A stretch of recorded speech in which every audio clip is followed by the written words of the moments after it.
All right. We have blasted off on that. And yeah, let's get to the Stop Anti-Semitism list. Like I said, Stop Anti-Semitism came out with the Anti-Semites of the Year list, 2025 Anti-Semite of the Year. Vote for your top 3 candidates by Friday, December 12th. And I have to come to the conclusion that I am washed. I am the most washed I have ever been in my career. Obviously, last year I lost to Candace Owens. I got second place with Greta Thunberg in third. And neither myself nor Candace Owens nor Greta Thunberg is on the list this year. And I guess it's because Stop Anti-Semitism as a policy of no repeats or something, which I think is really strange. What do you mean no repeats? Like, oh, sorry, you won one Oscar. You can't win again. Okay, what's the point? What's the point of doing anti-Israel content if you can't win every year for being the best at anti-Semitism? Like, this is weird to me. It's weird to me that like they have this kind of policy anyway. But yeah, this is a pretty decent summary of it. Zionist putting Miss Rachel but not Nick Fuentes on the dumb list. Like maybe she should make up for that by doing like lifetime achievements or something. You know what I mean? Because or like a Hall of Fame or something. Because like a lot of people were mad. For those questioning why Nick Fuentes wasn't on the list this year, we have been monitoring Nick Fuentes' anti-Semitism since 2019. While he was a finalist a few years back, his absence from this year's cycle does not erase his anti-Semitism. Rather, it allows us to focus attention on other individuals who are spreading hate, i.e., we do not recycle candidates from year to year. And it's like, I think they should branch out and be like, who's the sexiest anti-Semite? You know what I mean? Like, maybe do like new categories, and it's not just like, maybe do a new way of just like adding additional anti-Semitism. Like, what's the biggest like edge case? You know what I mean? Depending on how crazy this psycho is that makes this list, maybe they could just be like, who's like the worst liberal Zionist? You know what I mean? Like, who is the worst at like, is it like someone who is very clearly pro-Israel, but thinks like some of the things that Israel is doing is bad, you know, like you could do a category specifically for that, where you're like not sufficiently pro-Israel, which means you're anti-Semitic, right? Yeah, the most Jewish anti-Semite, you could do that. Yeah, you could do like an entire category just for like Jewish anti-Semites, you know, like who's the worst? Who's the worst of the worst? Bro didn't win back to back and already inventing new categories. I'm just saying, like, the fact that I got nominated and then didn't win means that I should at least be nominated again, because I'm going to try. Secret Hamas member category. That's a good one. I like that. Millennial Anti-Semite of the Year. Yeah, you could do a generational breakdown if you want. Most anti-Semitic Israel supporter. You're not brand friendly enough. Yeah, they're like, we've achieved that our goal here. Oh, they could do, yeah, that's a good one. Most likely to become an anti-Semite, as in like someone who is currently pro-Israel, but like maybe too critical of Benjamin Netanyahu. You know what I mean? Someone who's like, Benjamin Netanyahu's good, but also I think maybe he should dial it back. And it's like, oh, that's most likely to be anti-Semitic next year. Like rising star. Yeah, anti-Semitic rising stars. Do you see what I mean? Anti-Semite laser beam or induced by car crash. You'd be so mad if you were to lose to Adam Friedland. I would be mad because I've tried so hard. I've been trying so fucking hard. Yeah, lifetime achievement for anti-Semitism. There are so many different wonderful categories that this weirdo could create. And for some fucking weird reason, she doesn't put her whole heart into it. And it's very frustrating. It's like, you can do better. You can literally do better. Anti-Semitic in remembrance. Yeah. Who are some of the top anti-Semites that passed this year? You know? Open presence. Thank you for the 25. Get the subs. I'm just wondering if we can go around calling whoever we want anti-Semitic. Why aren't we expanding the umbrella to Zionists whose whole political ideology relies on intensify harm to Jews? Israel needs to exist because Jews aren't safe anywhere. Endeavors to blend in the lines between Zionism and Judaism so people incorrectly conflate the two. Yeah. Okay. That's boring. Okay. That's not your...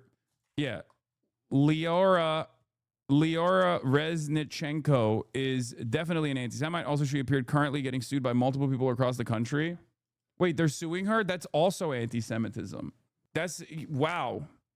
If you get defamed by this psycho woman from Long Island who has been able to present herself as like a serious institution somehow, like a credible institution, even though it's just like one psycho lady, right? Um, if you are suing this one lady from Long Island for defaming you, you are the biggest anti-Semite. Most anti-Semitic IDF vacation locations, yes. Thailand, Greece, okay? 30 under 30 anti-Semites, I like that.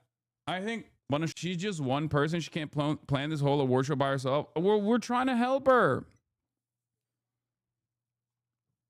We're trying to help her. We're trying to help her. Why Thailand? I don't know. I see a lot of like posts about how like IDF veterans love going to fucking Thailand, and apparently Israeli tourists are so goddamn annoying in general. They're somehow even worse than American tourists, which is quite difficult, right? So no, I got it. So basically what happened is they literally have like no Israelis like placards and stuff. Yeah, they have like they have grown a real distaste for Israeli tourists. True, I went to Thailand this summer, and brother, they made American tourists look Japanese in terms of being well behaved. Yeah, there'll be like no Israeli signs and stuff. It's crazy. Yeah, We Are Charlie Kirk live performance would go hard at the award show. Yeah, JD Vance performs We Are Charlie Kirk at the award ceremony. Dude, the sky is the fucking limit. I swear to God, you could have so much fun with this award show. Okay, guys, I know I'm never gonna win another industry award ever again. Okay, partially because of shit like this. So at least let me have something. Okay, let me have this award. Leora, I'm begging you. Please grow this award show and make it into the beautiful award show that I know it can be.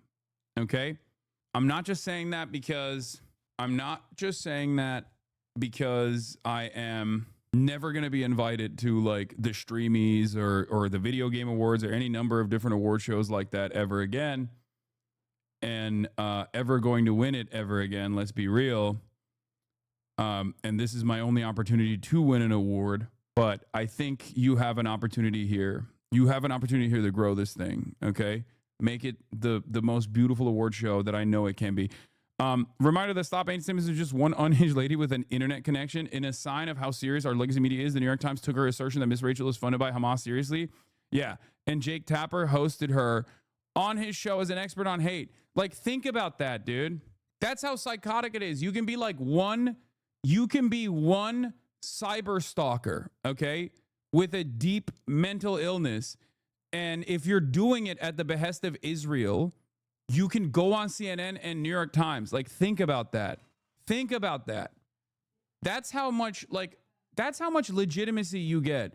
That is how much institutional legitimacy you get. You can be a literal freak. This is the type of shit that under different circumstances, if she was like disinvested in like, video games being anti-woke or something, right? Video games being too woke. If she did this exact same thing, which many people do on the internet, like if I was one of these lolcow autists online, and I spent the last decade harassing female video game journalists and finding and figuring out which developers in my favorite video game franchise were trans, and just like doxing them. And then I see this one psycho from Long Island literally get like institutional credibility, go on Jake Tapper, go on the New York Times, and have all of these like reputable media institutions treat this person like super sincerely, as though they're a serious figure, as though they have like something serious going on. I'd be pretty pissed, There are dudes out there who are just as sweaty, who are just as gross as this one lady, and they've spent the last decade on Kiwi farms and 4chan, cyber stalking people, which they call A-logging, right? A-logging people, and they get no credibility whatsoever. They get no recognition for their work. Meanwhile, she's getting all the recognition for doing this for like what, 5 years now? I don't know how many years she's been doing it. Just lose gracefully, Hasanabi. OMG, not a good look. I don't know. If I can't even win this, who can I mean, what can I win, right? That's what it is. But yeah, that is real. Like that part, I'm being sarcastic about a lot of stuff here and joking about a lot of stuff here, but except for this thing, which is that this one psycho has been, reported on as though she is a serious figure invested in targeting and combating anti-Semitism in America. Okay? That is insane. That's insane. It would be like the New York Times bringing in a race realist, white nationalist, white supremacist as a primary source, a confidential source to disparage someone who had recently won like the New York mayoral primary or something, and report on his breaking news story about how this person could have hypothetically maybe checked the box in a Columbia University application in a university that he never went to 2 decades prior. It would be equivalent to that, right? Oh shit, they did do that. My point is, when it comes to Israel, all bets are fucking off. And these reputable institutions that are supposed to have some veneer of credibility, that are supposed to be first and foremost invested in informing the public, drop all remaining standards. And they behave in the most insane ways. It's crazy. I knew your analogy was too specific. Yeah. How does it feel to get mocked by Miss Rachel? I am a Fedayeen for Miss Rachel. I will go to war for Miss Rachel. I will fight battles for Miss Rachel. I think it's insane that, nobody really takes this shit seriously, as you can probably tell from the fact that we're all joking about it. And I'm genuinely offended that I wasn't brought up this year as even a candidate after getting second place last year and losing to Candace Owens in the end. So, but yeah, Miss Rachel's awesome. I got snubbed for real. Yeah, I got snubbed last year because Candace made a much bigger impact, I guess. And there's no honorable mention structure that they have. But I think the very fact that they don't even add Nick Fuentes onto the list implies that they are busted. Do you think it's more than one person working on it, or is it just one lady? No, it is one lady. Or like, I know that Stop Anti-Semitism is like operated by one lady. Maybe they hired more people, because like there's always big donors that love funding shit like this. It's kind of like the ADL. The ADL basically cut down their entire extremism glossary researchers, because they have like actual fascism researchers in the ADL. They chopped it down this past year when they got the most amount of funding they've ever gotten. Like Jonathan Greenblatt literally was like, yeah, we're just pro-Israel. Everybody knows it. Fuck it. We're just going to be we're just going to be more open about it. We don't really give a shit about any sort of extremism. We just only care about defending Israel. And I suspect that Stop Anti-Semitism probably got more donations post October 7 as well. But you know what? My family getting a nomination is kind of like me getting a nomination, right? That's just how I feel about it. Even though I did fall off, let's be real. I fell off pretty hard. Whatever helps you sleep at night. Yeah. It's cope. I'm coping. I need to get way more. I need to get way more aggro with my anti-Israel sentiment.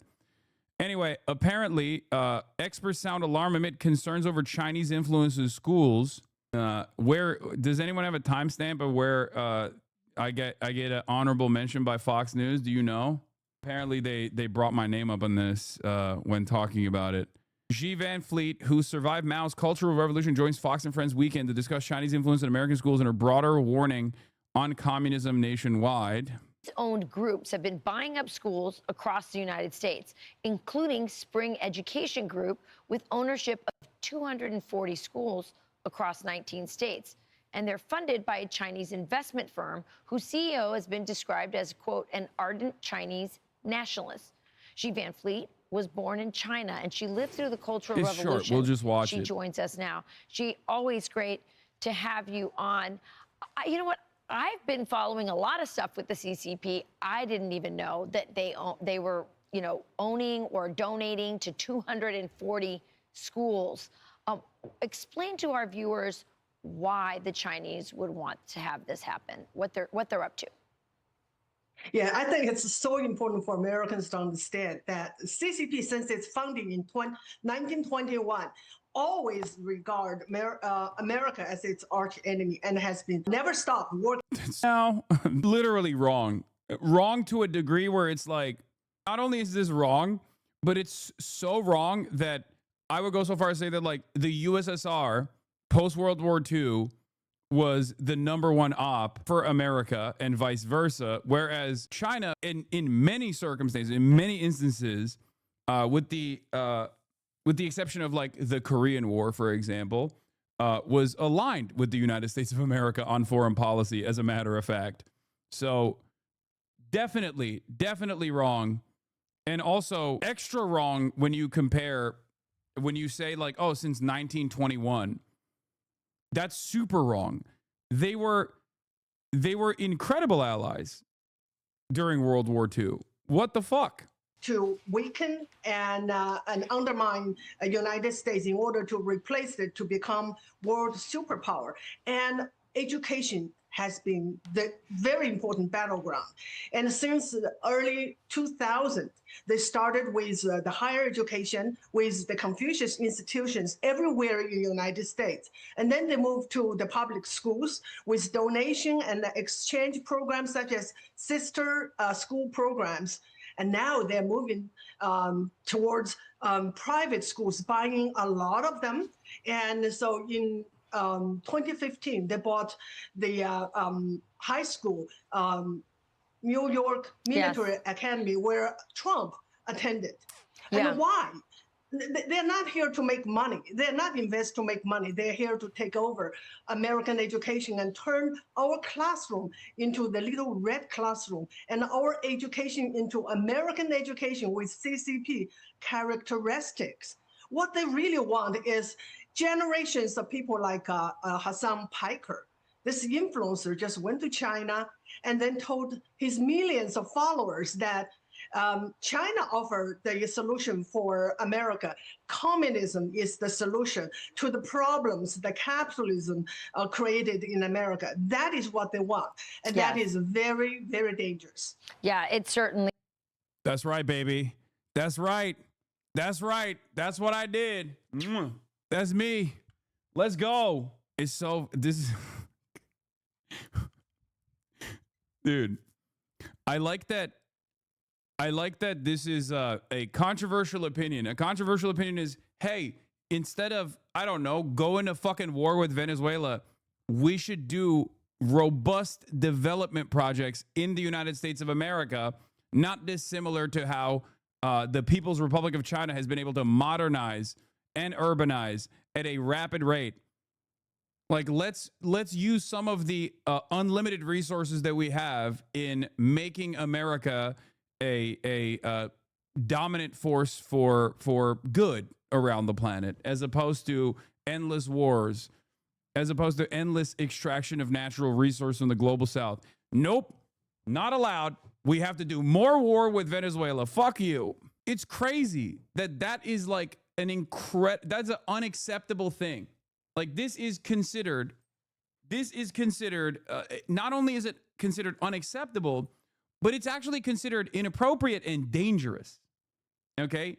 In a world where this is considered inappropriate and dangerous, that someone says, hey, you know, while China has plenty of issues in its own governance as well, and you know, ways of governing that Westerners would probably not appreciate, there is a lot of good lessons that we can learn from how well they've developed in such a short period of time.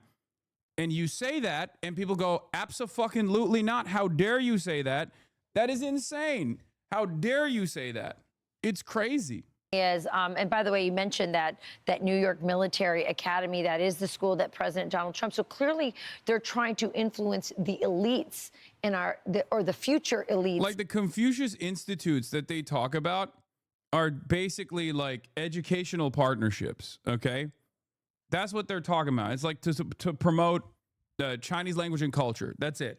That's the stated goal of Confucius Institutes. It's like the same principle behind like sister cities, you know what I mean? To promote like international cooperation, things like that. And these people literally fucking lose their minds. They're like, no, this is propaganda. I'm gonna be honest with you. If you think it's dangerous propaganda to say that like there are certain things we can learn about how China was able to develop so rapidly, if you find that to be dangerous propaganda, then you're a deeply unserious person, okay? If you think it's dangerous propaganda to promote international cooperation with every country, including with China, and you think that that's dangerous propaganda, perhaps you're the one who's doing dangerous propaganda, okay? It's ridiculous. It is fucking ridiculous. Ultimately, all of this revolves around basically saying China bad, China bad, China bad, China wrong, China bad. That's it. Yeah, I'll get to this quick TikTok why rich Chinese students are studying in America. Oh, I know this one. Here, I know the answer to this. It's because they can't get into Peking University or Chinese universities, and that's why wealthy people go to America, because in comparison to Chinese institutes of higher learning, it's much easier to get into fucking Harvard, especially because there isn't a lot of greasing of the wheels to get into.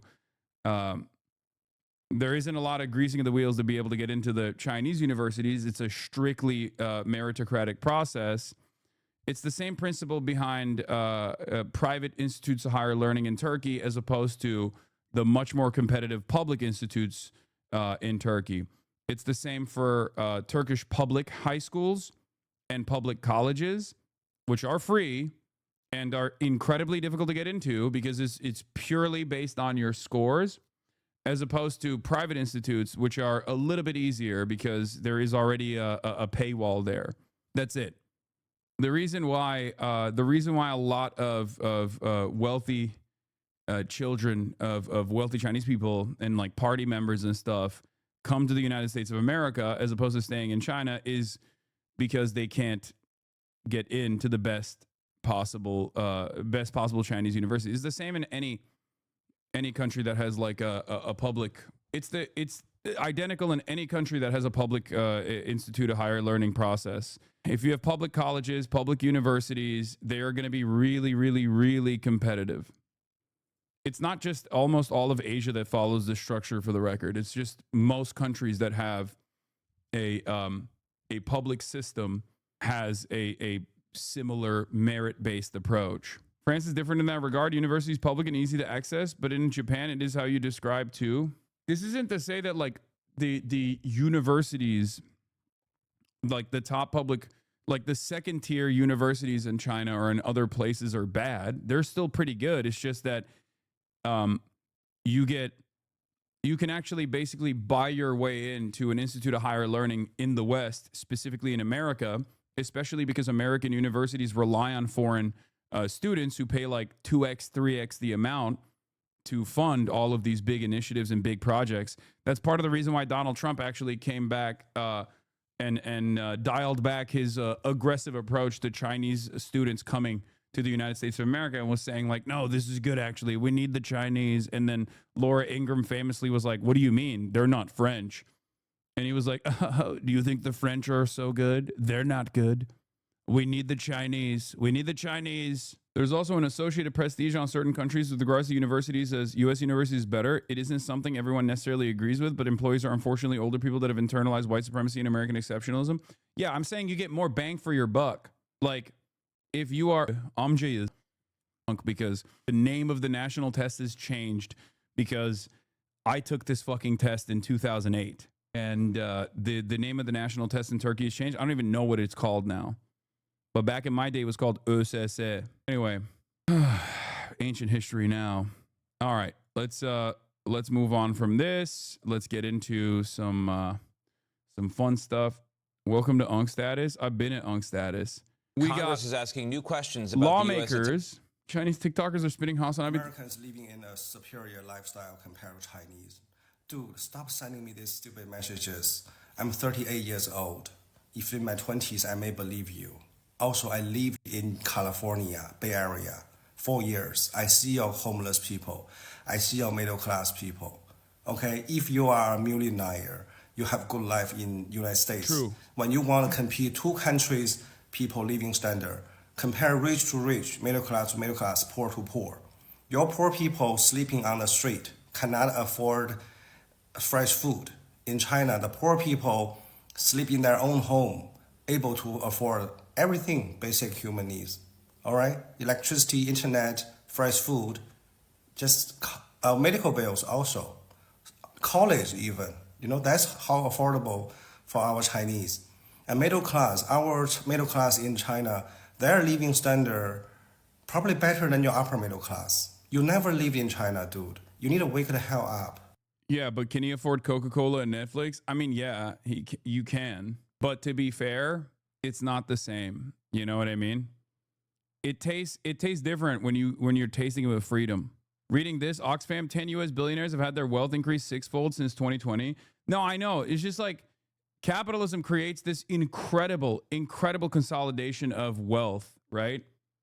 And basically the number of winners gets smaller and smaller every fucking year. Okay? The number of people who are winning under capitalism gets smaller and smaller every year because that's just how the system is designed. And eventually it's just going to be like one guy who is the quintrillionaire, and even the other billionaires are like, we don't have enough money. We're suffering. It's awesome. So look forward to that. It'll probably be Elon fucking Musk. It's getting to a point where, like, you know, in America, millionaires are what remains of like the middle class existence in this country. And the actual middle class, the overwhelming majority of people, are relegated to what you would consider to be lower class, okay? Like poorer than middle class. This doesn't mean that like millionaires are not doing great overall. They are. It's just that the way that wealth consolidation has worked makes it so that most of the people that you would consider middle class are now not doing middle class existence. Like they don't have a similar material existence that the middle class had in like the fucking 70s and 80s. It's awesome. Great stuff overall. We should just have one person own everything, I think. Yeah, the top 10% of wealth in this country is responsible for 50% of consumer spending, and not a single person thinks this is bad. Well, or at least not a single person in power thinks this system is like fundamentally busted. Okay? Jackson Hole and Alpine, Wyoming are great examples. The millionaires complained that the billionaires kicked them out of Jackson, and they have to build their $15 million mansions in Alpine now. Yeah. How about my system where God owns everything and there's one chosen man to control it, all on God's behalf? I mean, that's where we're moving towards. Yeah. Around 70% of the U.S. economy depends on consumer spending. As wealth concentrates in the richest 10%, the rest of America can't afford to buy enough to keep the economy running. And even within the top 10% of wealth, the wealth consolidation still continues. Ironically enough, in the top 10% of wealth, they are the people, myself included obviously in this bracket, are living highfalutin, fancy lifestyles, okay? At a time when there is like tremendous pain and tremendous struggle for regular ass working class people, okay? But even within the top 10% of wealth, even there is a tremendous amount of wealth consolidation happening there as well for the top 1% in the top 10% of wealth. It is fucking insane. That's why you see articles that are brain breaking. I saw something about like a woman who left her Google job where she was making $369,000 a year, and how she was able to secure $1.5 million in retirement funds to be able to retire early. And it's like, really? This is what we're talking about? Oh yeah, just get a fucking Google job for $369,000 a year so you can actually retire. It's that easy. It's that simple. Meanwhile, you got people that are working, 10 years on their job with no prospects of getting no prospects of career advancement, and retirement seems impossible. It's incredible stuff. Let's see what Robert Reich is saying here. Around 70% of the U.S. economy depends on consumer spending. As wealth concentrates in the richest 10%, the rest of America can't afford to buy enough to keep the economy running. This is a huge problem, and even America's most powerful CEOs are starting to sound the alarm. Oh, yeah, the McDonald's CEO was complaining about this. The Big Mac has a big problem.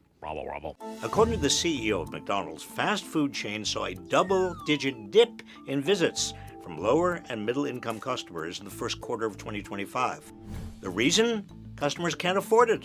Holiday spending reached a record sum this year. You are exaggerating a bit.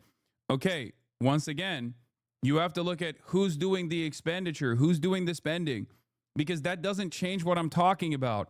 Again, the top 10% of wealth is responsible for 50% of all consumption in this country now. Okay, the top 10% of wealth. That means the bottom 90%. The bottom 90% is only responsible for half of all consumption in this country. That's insane.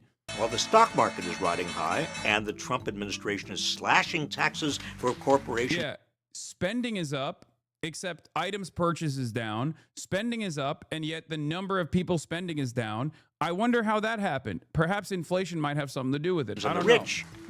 Nothing is trickling down to everyday Americans. What we see is it's really kind of a two-tier economy. If you're upper income, earning over $100,000, things are good. What we see with middle and lower income consumers is actually a different story. This shouldn't be all that surprising. The warning signs were there for anyone paying attention. We are on the way to becoming a two-tiered society, composed of a few winners and a larger group of Americans left behind. The other side of this story, of course, is debt. The other side of this story is debt. Because, yeah, also saw a breakdown showing huge percentage of holiday spending was financed by using buy now, pay later apps. You got fucking Klarna. You can do advanced payday loans to purchase Domino's in this country. And you're out here being like, well, spending is up technically. Okay, so is debt. None of this is good. I feel like all of this is alarm bells ringing. I know a lot of chatters have made jokes about how I have not had a credit card for most of my life and refused to get it. Okay, but you know, there is a principle behind that too. It's not even like an ethical thing.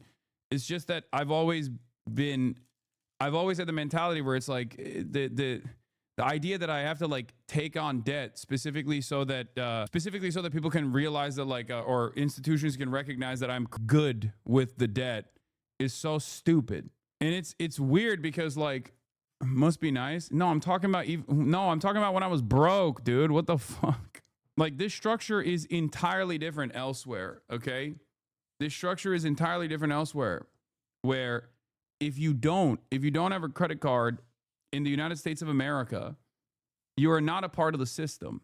You're not a part of the credit scoring system. They punish you for not having a credit card, right?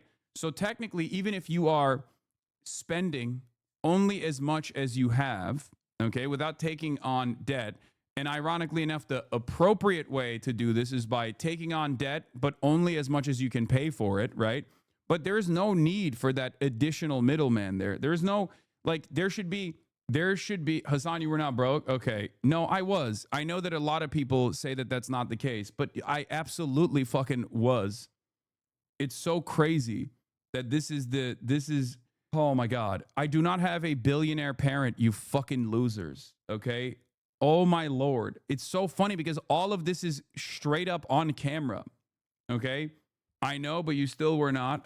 I got money back from the American government my first year of employment. Okay. I don't know why people think that they know better than myself about my actual existence, my living circumstances. I lived in the fucking kitchen of a frat house the first year I lived here. Even at the point where I was on Twitch, I was making 60 grand a year, which is literally nothing for Los Angeles. Okay. With 3 roommates. Anyway, none of this actually matters. People think you're saying you grew up poor. No, I didn't grow up poor. I never said I grew up poor. I grew up very affluent. I'm talking about the period of my life when I was in fucking college, or post-college rather. In any case, at that point, simply because your parents had money, people will say you couldn't have been broke regardless of whether you had access to it all the time. No, but my parents also no longer had money by the time I got to college. So it's wrong. It's something that I've talked about quite a bit. Anyway. regardless, I don't know why we're talking about this. It's so fucking stupid. Yeah, there's like clips that you can find from back then. Just with like getting this chicken out of the little containers. And unfortunately, a lot of people use like organic chicken and whatnot. I use whatever kind of chicken I can get because I'm not very wealthy. So that's part of the reason. This is like a very... No, but I'll have you know, I was actually lying. I was faking it. I was actually a billionaire at this point, but I just chose to lie and continue along with this lie by living with 3 roommates at the time. It was a deep 5-head infiltration move. You know? Lol, that is the kitchen of a rich person? Yeah, exactly. It's like a very cheap alternative. But it tastes really good. It has really good macros. So that's literally why I do it. It's one way I've been able to lose so much weight. And I know so many people ask this all the time, which is why I'm doing this right now. I'm talking about it. So yeah, this is already like a difficult process, guys. To like get this chicken, to free this chicken from its boundaries, while also trying to describe to you the process in which Chat is being so fucking annoying today. Holy shit. This is why the community doesn't grow as much. I mean, yeah, that's part of it. Anyway, like all of this stuff is also like readily accessible for people who are wondering. You know, if you wanna see the background of Hasanabi Piker. But this is when I was like explaining the process of using manager special chicken. That was what I did to get high protein. I would eat chicken, but I would go to Ralph's or Pavilions and get manager special chicken, which was like about to expire. Roughly how many years ago was this? This is in like 2018, I think.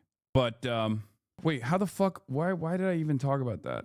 Why was I talking about this? How did we get here?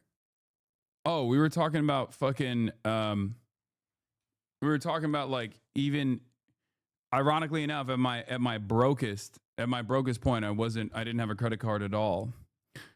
And then someone said I wasn't poor. I was never poor. Unless you're literally homeless, which is crazy. Yes, I was not like homeless or anything. And regardless, the process is different. The process is different. Like the smart way to do it, the adult way to take on debt, which is an absolute necessity in this country. Like you have to take on debt, but debt that you can pay for. You have to take on debt that you can pay for, right? That's the smart way to do it. Like parents that educate their children on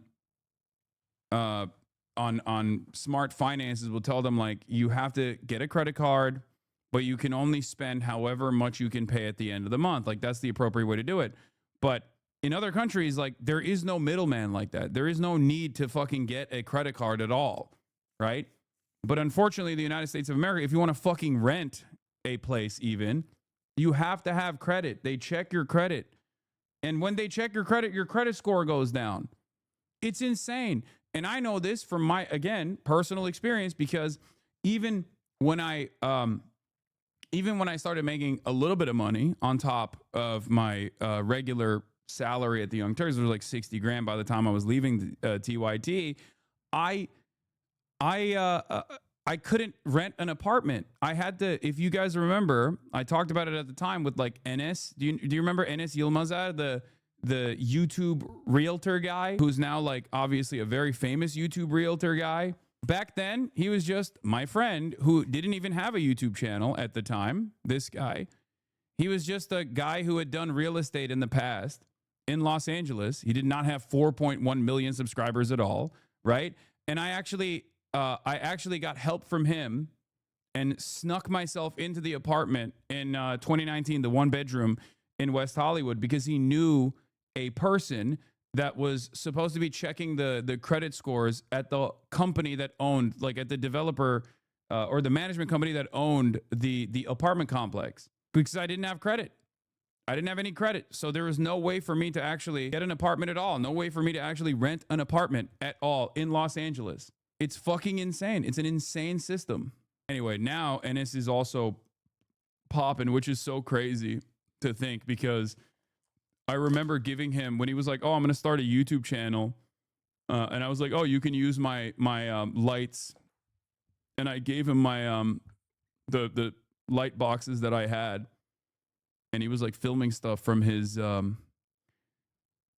filming stuff from his like living room in his apartment. Anyway, are you still in touch with him? Yeah. I photoshopped my bank statements to get into an apartment in downtown LA. All right. I said that in 1994. McDonald's had just lost an infamous lawsuit over scalding hot coffee, and I had way more hair. Frankly, it's a little galling to hear the CEO of McDonald's complaining about income inequality, especially because companies like McDonald's are making the problem worse. It's coming from inside the house. McDonald's and other Fortune 500 companies like Walmart are famous for underpaying workers. As a result, many workers at these two corporations have to rely on the rest of us to finance government programs like food stamps and Medicaid to make ends meet. Meanwhile, their CEOs are paid roughly 1,000 times more than their typical employee. Big corporations have a history of union busting, further reducing the power of... How do other countries give out auto loans, phone subsidies, then credit histories make sense for taking on debt? I don't know, but I don't think other countries have that same culture around debt. Like, that's what I was trying to say. I think they just look at your income. I assume they just probably look at your income and see if you can fucking pay for it. Their workers to negotiate a living wage. We don't think that a labor union is necessary. All unions work at is taking a cut out of my pay. In addition to taxpayers subsidizing corporations' low wages, there's a second way they burden the rest of us. Around 70% of the U.S. economy depends on consumer spending. As wealth concentrates in the richest 10%, the rest of America can't afford to buy enough to keep the economy running. Their buying power is dropping because of stagnant wages and inflation. The bottom 90% is already spending as much as they can, and in many cases going into debt to do so. Meanwhile, as the super rich become even richer, they can't possibly buy enough on their own to keep the economy running. We saw this trend before, during the roaring 1920s, when American wealth was concentrated at the top and everyone else had to go into debt to maintain their standard of living. When that debt bubble burst, we got the Great Depression. The so-called two-tiered economy isn't just a moral failing. It's dangerous for all of us. So what can we do about it? The motion is adopted. End the trickle-down hoax once and for all. Tax cuts for the wealthy make the rest of us worse off, not better. Fight for unions. Raise the minimum wage. Bust up big monopolies with the power to keep prices high. Demand corporations share their profits with workers so that when corporations do better, their workers do too. Build an economy that works for everyone, not just those at the top. Because if we don't, we're all cooked. Okay, but what about shareholder value for the super wealthy? Yeah, this is woke nonsense, I say. Anyway, speaking of woke nonsense, okay? Speaking of woke nonsense, what is this? He probably didn't see the latest capitalist invention. What is this? You cooked this link. You mean shitholder value? Fucking got him, chatter. Nice. This is the story of a little piece of technology. Oh, dynamic pricing. Yeah, goodbye price tags. Hello, dynamic pricing. Oh, it's awesome. It's awesome. You know how like Uber does price surging and also boosts prices if you are a consistent big spender? Yeah, they have that. They're going to put that in grocery stores now. I know. It's an innovative way to drive up profit margins to the best of your ability. It's fucking awesome.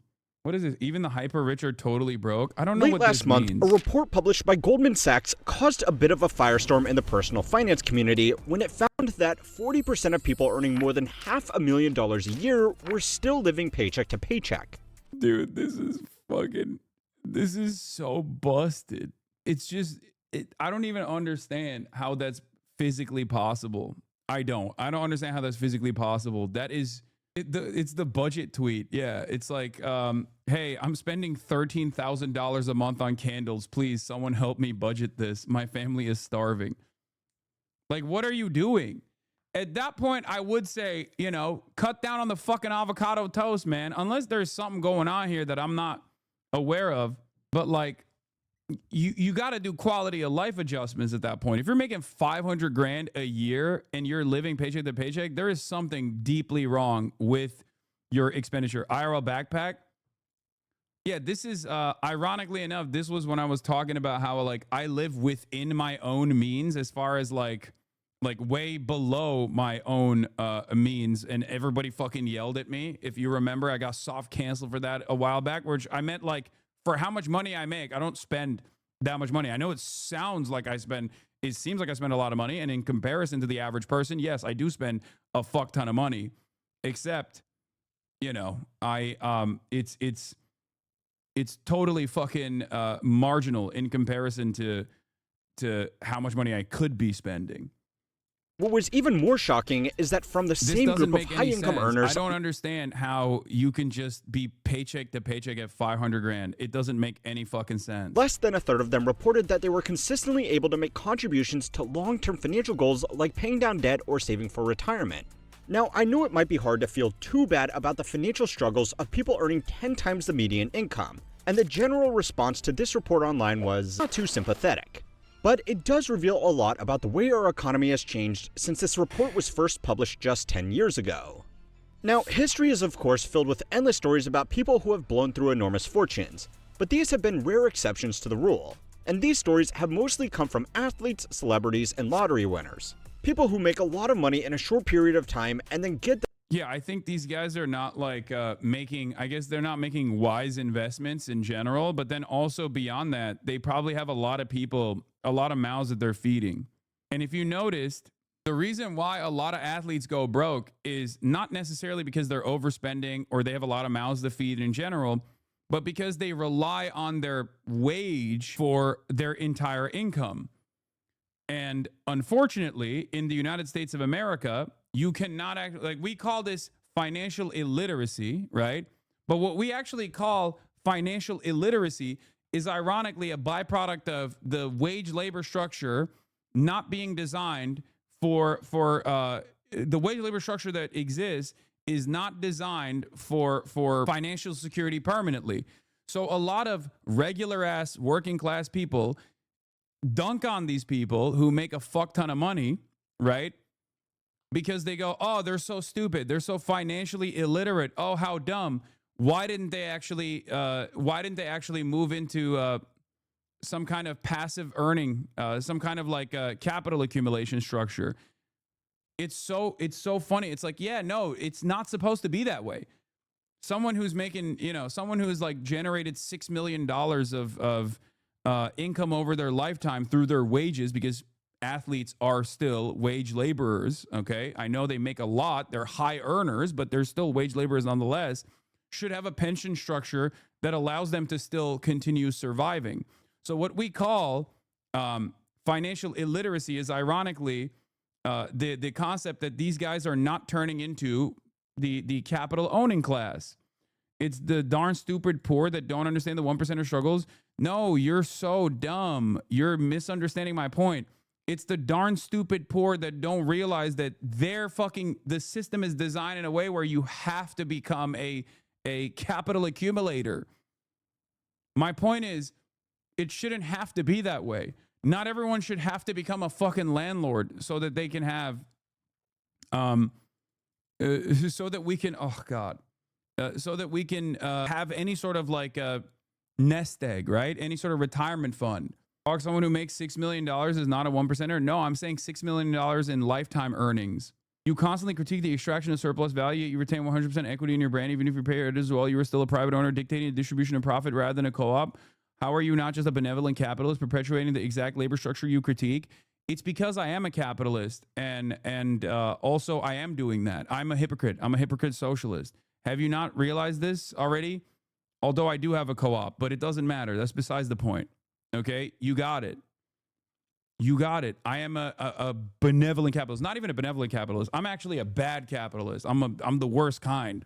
The point is that the entire structure that is designed in the United States of America is that you are supposed to wait. What the fuck? Weekly Hasanabi heads meetup in Chengdu over 3 years. Wait, really? And they're grilling meats? Whoa. Wait, is this for real? How come I wasn't invited?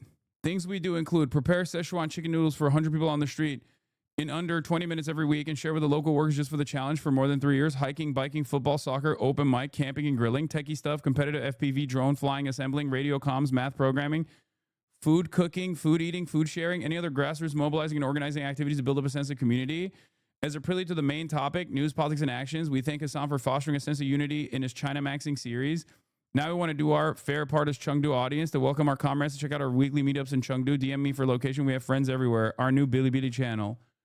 What the hell? How am I not invited to the Chinese cookout amongst the Chinese fans? How is that possible? Now I got to go back. Now I got to go back. Now I got to go back.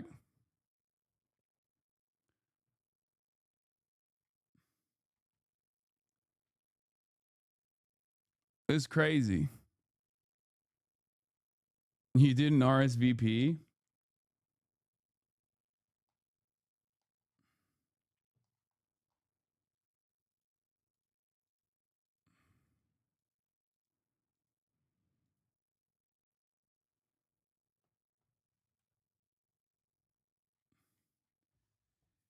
Okay. You would have ignored it like any other message? Probably not. Stop being parasocial. We need our spaces on. That's crazy. You would lower the Chinese IQ if you joined the party with your American brain. Okay, everybody calm down. I guess I just have another reason to go back now. But yeah, my the point I was trying to make here is that there shouldn't be so brand unfriendly. Not even your fan clubs invite you. Yeah, I guess that's what's going on. So, what was I gonna say? Oh, the structure that currently exists has no room for wage laborers. There's no pension structure, and Social Security doesn't go. Social Security is not enough for survival. So the structure that currently exists makes little capitalists out of everyone, and we present that as financial literacy, right? And obviously, you should have that financial literacy, and you should become a little capitalist at the end of the day if you want to survive. That's why I always tell people, like, obviously, you know, you should have a 401k, or you should have some structure to make sure that you have a retirement plan, a retirement fund, even if it's like virtually impossible for normal people to retire at any age at this point, because you have to exist within reality. You have to live in reality, right?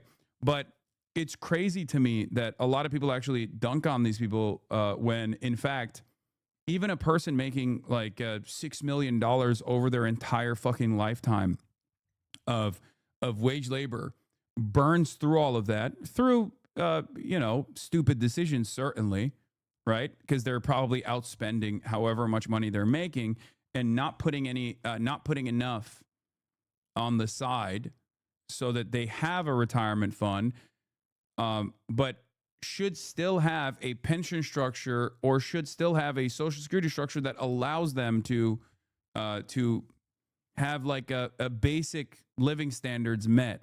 But that's not the case. That's why you see NBA players like homeless and shit sometimes. Themselves into trouble by assuming that they will always make that much money. In the past, most financial professionals would generally agree that beyond a certain income level, you can just brute force your way through a lot of dumb financial decisions. And as long as you maintain that income, you'd have to try pretty hard to not get richer every year. But today, financial hardship amongst the top 1% of income earners has gone from a rare cautionary tale to the majority. And ironically, one of the biggest groups contributing to this trend are those same financial professionals. So if this data is to be believed, one of two things have happened. Either rich people have gotten a lot dumber with their money, or certain industries have just gotten a lot better at taking it from them. Most people live paycheck to paycheck in New York City. I have more money anxiety almost now than I ever did in my 20s. For 4,900. Yeah, high injury risk sports is also precarious labor, contract to contract. Exactly. You get one fucking injury and you're done. Your career is over, and then you have no more stable income.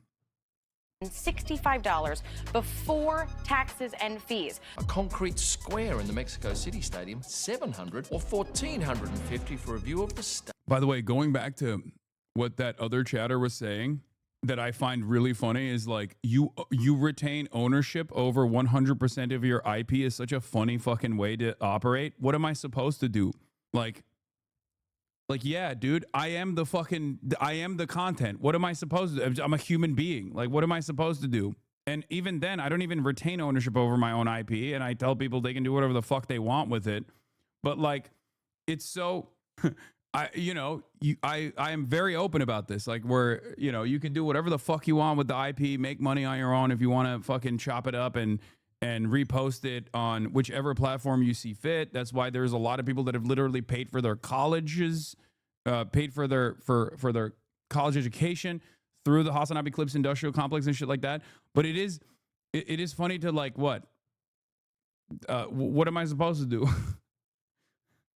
Yeah, unless you use it maliciously. But how could I, what is a way in which I can like give other people like what pieces of my body? Like what can I possibly do in that situation? Like, give us your nail clippings? Yeah, I don't know. In Singapore. It doesn't matter whether you make, you make $100,000 or not. Sometimes when parsing through economic data, it's important to see the funny side in it all. And one of the funniest developments of the last decade is the growing levels of inequality amongst the top 1%. According to studies conducted by UBS and Altrata, there are between 50 and 60 million millionaires in the world at the moment. But even amongst this group of extremely wealthy global residents, the top 1% amongst them still holds almost a third of their collective wealth. Now, these studies were tracking accumulated wealth rather than annual income, but it still showed the same problem. Nobody feels poorer every day than really rich people. Except for very particular careers like service staff, people overwhelmingly interact with other people from within their general income grouping. If you work an upper middle class professional job, there is a good chance your partner also works a middle class professional job. You will live in a neighborhood with other upper middle class professionals, your friends from college would have gone on to get similar middle class jobs, and your kids will probably go to school with other kids from other middle class families. An article published by the Journal of Nature that tracked over 72 million Facebook connections found that socioeconomic status was the main determinant of who you are friends with. This means that day in and day out, you are going to interact with people living a somewhat similar lifestyle to your own. Sure, within this group, there will be some differences in take-home pay. Your neighbors might be a rung above you on the corporate ladder, and you might feel the need to keep up with their new cars or nice vacations. But apart from a few small details, people 10% below you and people 10% above you on the income. I think a part of this kind of like wealth class segregation is also directly a consequence of not having public transit, like not having adequate public transit, not living in cities where you are surrounded by people. It's like suburban existence. 100%, 100,000%. Hassan is bourgeois non-intelligentsia. Yes. Is social democracy in America even possible without imperialism? No.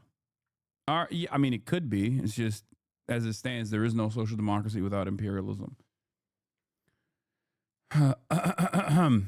But the point is, the point is like, that is also a byproduct of this design. That is also a byproduct of the way that we stay isolated. Even if you were to take advantage of like public parks, for example, that automatically, if you're like a wealthy person and you go to the fucking public park, you're going to end up interacting with people of different financial backgrounds, as opposed to like any sort of public initiative that is open to every single member of society will automatically allow you to interact with different parts of the wealth caste structure that exists in the United States of America. And one of the best versions of this is obviously through commuting. It's just that not only do we have less and less third spaces in general, but we also don't even fucking have commuting, with the exception of like New York, Philadelphia, Boston, Chicago. But even in those places, there is like a different way that upper middle class people can commute, because the alternative is not easier. The alternative is not efficient. If the alternative, if public transit is inefficient, then yeah, people are going to not take it. They're going to take other forms of transit, which is still isolating. Distribution spectrum are going to live the same kind of life. In other words, within your social circle, inequality usually isn't that extreme.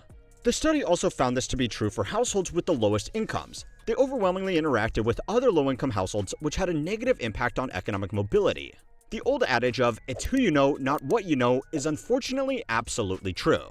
And if the only people you know aren't in a position to give you any special favors, it's much harder to get ahead regardless of ability. But that's a separate issue that You don't make friends on the subway. It's not about making friends, Chatter. You're misunderstanding me. You don't have to become like lifelong friends with these people. It's more so about like whatever kind of information that you're picking up about the way that people exist. Like it's about your neighbors. It's about commuting alongside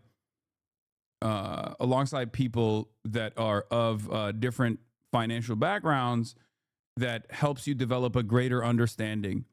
Even if you are literally sitting next to someone, you end up retaining information from that experience that I think expands your consciousness and expands your understanding, even if you are not directly aware of it, as opposed to having it be out of sight and out of mind. don't have time to get into today.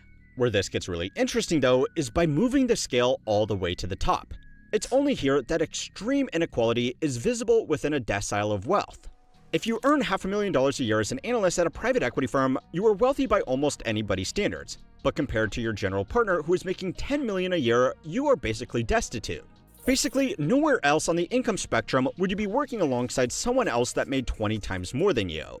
That general partner will also be raising money from billionaire investors who, by comparison, make them look poor.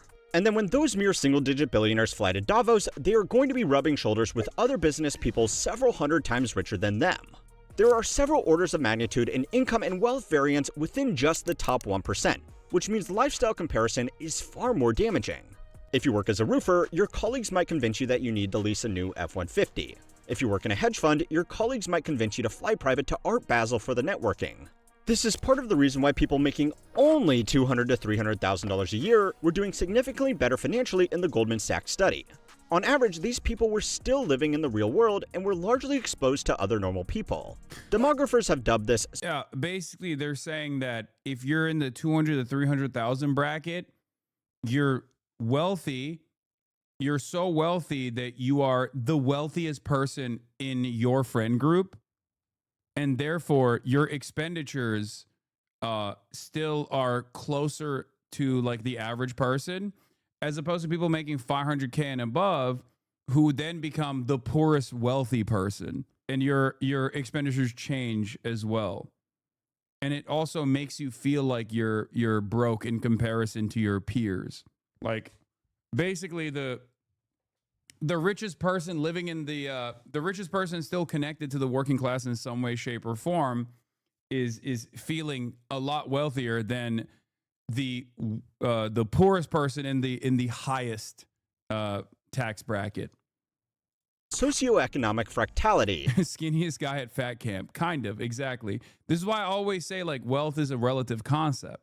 Like, the feeling of wealth and prosperity is an entirely relative concept. That's why, when I was growing up, I grew up in a very affluent family in Turkey, but the overall wealth that my family had in Turkey was nothing in comparison to like the upper middle class in America. It's even more. This difference is even larger when you think about when you move beyond the national boundary.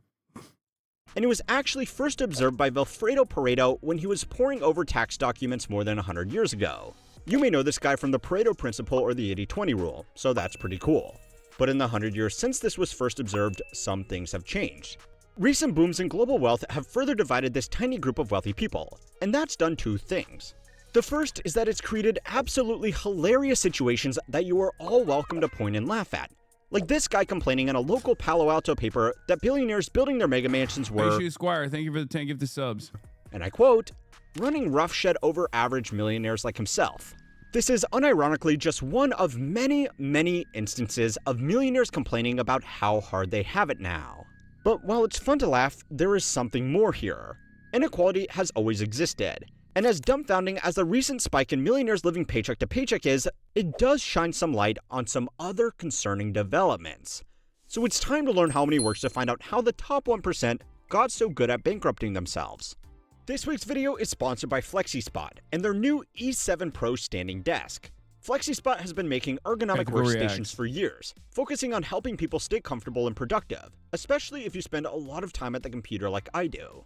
The E7 Pro is their upgraded dual-monitor standing desk with a 440-pound static load capacity and a height range from 25 to 50.6 inches. It's surprisingly stable even at full height, and it comes with a 15-year warranty and a 30-day risk-free return window. As you can imagine, I spend a lot of time at my desk, whether it's creating videos or gaming. This links my back old to the desk Whistle struggled Diesel's with my response heavy to his monitor tax setup, evasion and it case. always He had a somehow bit of went shake to bootlicking it. for But the billionaires because he E7 Pro got stays solid no for matter how registering much his I'm typing Ferrari or in adjusting Montana. things. Being able to change height throughout the day has genuinely helped my back and made long sessions a lot more bearable. And for any keyboard and mouse gamers out there like me, you don't have to worry about your monitor shaking and messing up your aim. FlexiSpot is also running their Black Friday sale right now with discounts up to 80% and even a chance at completely The official free One Piece orders. anime account They replied offer to you. extra discounts for students, teachers, medical workers, military, and recent Oh, grads hell too. yeah. If you're on a tighter budget, the regular E7 is also a good option. If you want to check it out, head to flexispot.com and use my code HMW30 at checkout to save an extra $30. And if you end up grabbing one, leave a note with my channel name to help support the channel. Okay. Everybody recognizes that Kuma is the GOAT now. So the extreme concentration of wealth at the very top of the distribution has become more pronounced over recent years. But it's not new just by itself. Merely wealthy people have always been exposed to extremely wealthy people. Just because they have gone from 100 times wealthier to 400 times wealthier doesn't really change the arithmetic of inadequacy. What this has changed though is how expensive it is to be a rich person. Now, the most obvious example of this is the cities people are living in. Unless you are running your own business or working as a specialist doctor, there are really only a few cities in America with jobs that pay more than $500,000 a year, and the house prices in all of these cities are amongst the most expensive on the planet. If you want an average family home within commuting distance of Seattle, Silicon Valley, Manhattan, or even Miami, you are going to be paying 7 figures for the privilege.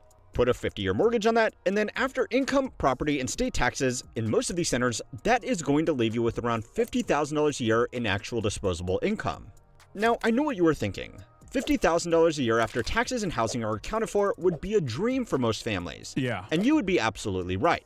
But there are 2 reasons why for many ultra-high-income earners, it's not. The first reason is quite simply that just because someone is earning a high income does not mean that they are smart with money, or even that smart in general. People who choose high-prestige careers are, rather shockingly, often motivated by, well, prestige, which means they will happily go into debt to keep up appearances around their peers. $50,000. I think this is the part of the equation that is unironically, simply put, financial irresponsibility. I think this is financial irresponsibility. If you're a high earner and you're making $500,000 a year and you're just like burning through that, you're fucking spending way too much money. Like, that is crazy. That is fucking insane. Like, I don't even understand how that's possible. Okay? I do not understand how that is possible. Because, like, you can live a very, very comfortable life. You can live a very comfortable life at that level of income without overextending yourself. Okay? Like, I don't even know. I don't even fully understand. Like, we donate a lot to charity to a fault. I mean, I donate a lot to charity. I'm just saying that it's just not, you can still do it in a reasonable way. You can, and those guys aren't buying yachts. $500,000 a year, you probably cannot, you can't buy a yacht. Yacht is for like $10 million a year and above, probably, I assume. But even if you have kids and shit, like, I don't know. Like, maybe the Lambo, yeah, that would be a very irresponsible financial decision. I think that's probably what it is, right? I think a lot of people also dump a shitload of their money immediately into houses, like a big ass house or something. I wasn't paying attention. I thought we were talking about higher earners. Yeah, if you're making $500,000 a year, you are a higher earner. You're in the top 1% of wealth, but it just doesn't, It just doesn't make sense. I don't get it. I don't understand it. After taxes and housing can easily pay for a comfortable lifestyle, but it doesn't cover a luxurious lifestyle. People who land high-income roles also have a sense of entitlement to these luxuries since it often takes years of highly competitive schooling to get there. So, once they have made it through all of that and landed their first real job, it's time to treat themselves. Of course, the career path where this is most common is medical doctors. An article published by the British Medical Journal, as well as a separate survey from the University of Pennsylvania, found that most American physicians were graduating medical school. How did your experience becoming rich differ, if you don't mind explaining? I mean, I am obsessed with doing the same shit that I've been doing. When I was making 60 grand a year, I was doing the exact same thing that I'm doing now. So the only thing that has changed is that like there has been a tremendous quality of life improvement in terms of things that I can pay for, right? I no longer have to do the same calculations that I used to have to do, like, you know, paying for Uber and whether or not I will be able to actually pay for rent at the end of the month, right? Like those are the massive. I used to describe it as such. Okay, being poor is very costly. Okay, being poor is incredibly expensive. And it's like a consistent weight on you. Okay, there is a tremendous amount of weight on your shoulders at any given moment, and a lot of rich people, especially a lot of rich people who have been rich for a very long time, lose sight of that reality. What people consider to be like being frugal is a normal day-to-day existence when you are a working class person who is. Yeah, man, why are you telling me this? I don't know. Someone just asked. I'm just basically responding to their question. So for someone like myself, like instead of having to, when I travel for work, right? Like I'm going to Ireland, right? In the past, if I had to travel, I would have to make the travel arrangements myself, right? I would have to make travel arrangements myself, and I wouldn't have enough money to make those travel arrangements, so I had to like nickel and dime it. I had to like literally talk to the university that's sending me there to make sure that they made sure that my travel arrangements were decent. And if they didn't have money to fly me out, then I would have to, you know, pay for it myself or the hotel myself and stuff like that. And then I had to figure out which hotel I could stay at and how cheap the travel accommodation would look like from the hotel to the university, stuff like that. These are all of the things that you have to worry about, right? I no longer have to worry about that at all. Like, I no longer have to worry about that. And that is a major fucking burden.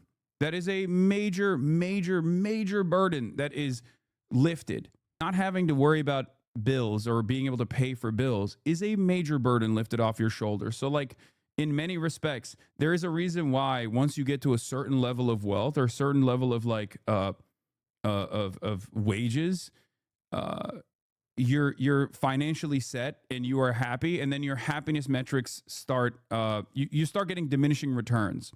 I forget what it was, but I'm pretty sure it's like closely tracked with whatever the stability level is for whichever city you live in, whichever country you live in. Once you get beyond that, it's not associated with happiness at all, and it has like diminishing returns. The difference between like making $10 million a year and making $1 billion a year has no impact on your happiness levels whatsoever. Back in the day, when they used to do these studies, it was around $100,000, right? Like beyond $100,000. Now, obviously, that number is probably far higher than that because $100,000 in a place like Los Angeles actually doesn't offer you a level of comfort, right? So, as far as like my own personal experiences goes, a major burden has been lifted off my shoulders as far as like having to nickel and dime every single thing that I do. And also beyond that, I have people that I pay that can deal with this stuff, right? That's another fucking major burden lifted off of my shoulders, that I don't have to like make these arrangements and things of that nature. And also, instead of like flying economy as a 6'4", 240-pound guy, now I can fly business, which is infinitely more expensive than economy. But when you fly business, then now I can sleep when I'm on the flight, right? So all of that stuff has been a tremendous quality of life adjustment, a quality of life improvement. But overall, it hasn't turned into, the way that I'm accumulating wealth has not changed, because I'm not engaging in like in capital accumulation, and therefore I enjoy what I do, and that's a big part of the reason why I still do the exact same things for virtually the same exact hours that I do, because I'm incredibly fortunate, incredibly privileged, and therefore I greatly enjoy what I do and can do it. But that's the reason why I said, like, not much has changed in terms of my output or my day-to-day existence. I was doing 8 hours a day live streaming in fucking 2020, and I'm still, maybe 6 to 7 hours a day live streaming in 2025.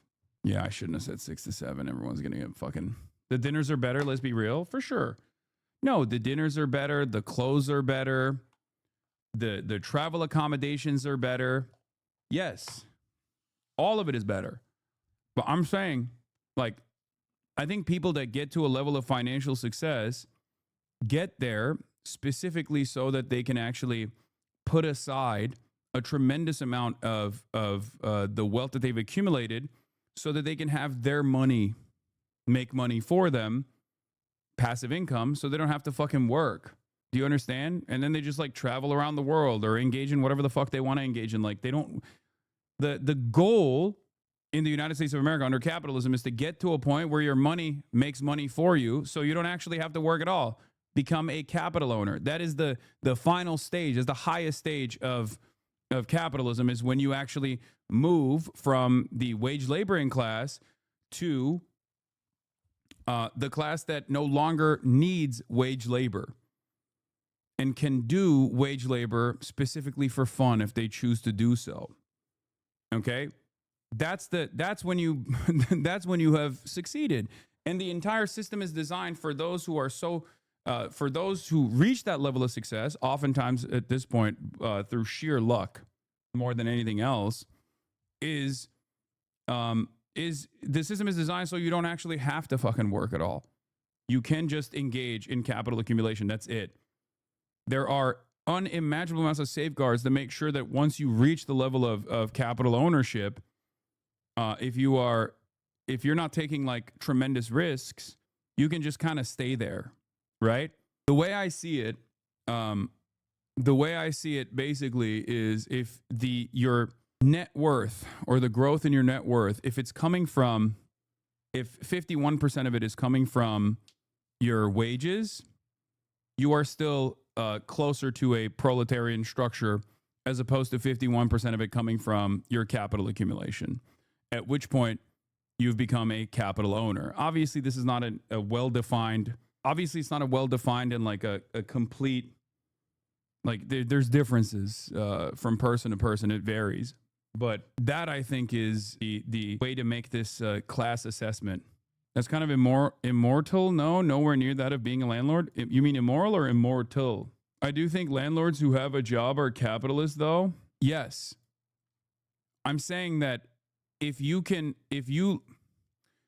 quit your job tomorrow and you can still have the same level of comfort and the same level of existence, because your capital accumulation will make up for it, that means you are a capital owner.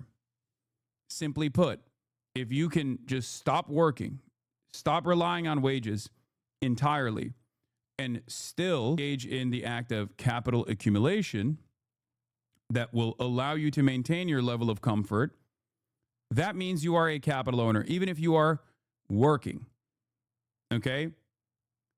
That is part of the reason why there are small business owners, for example, who own and operate their own business. Small business owners who own and operate their own business, if they were to stop working and they were to delegate that responsibility to like a manager or something, and can still take the profits off the top and still maintain their same comfortable existence means that they are capital owners. And the goal in American society in general is basically to get to that point. That is the success. That's when you retire, right? That is what a retirement is.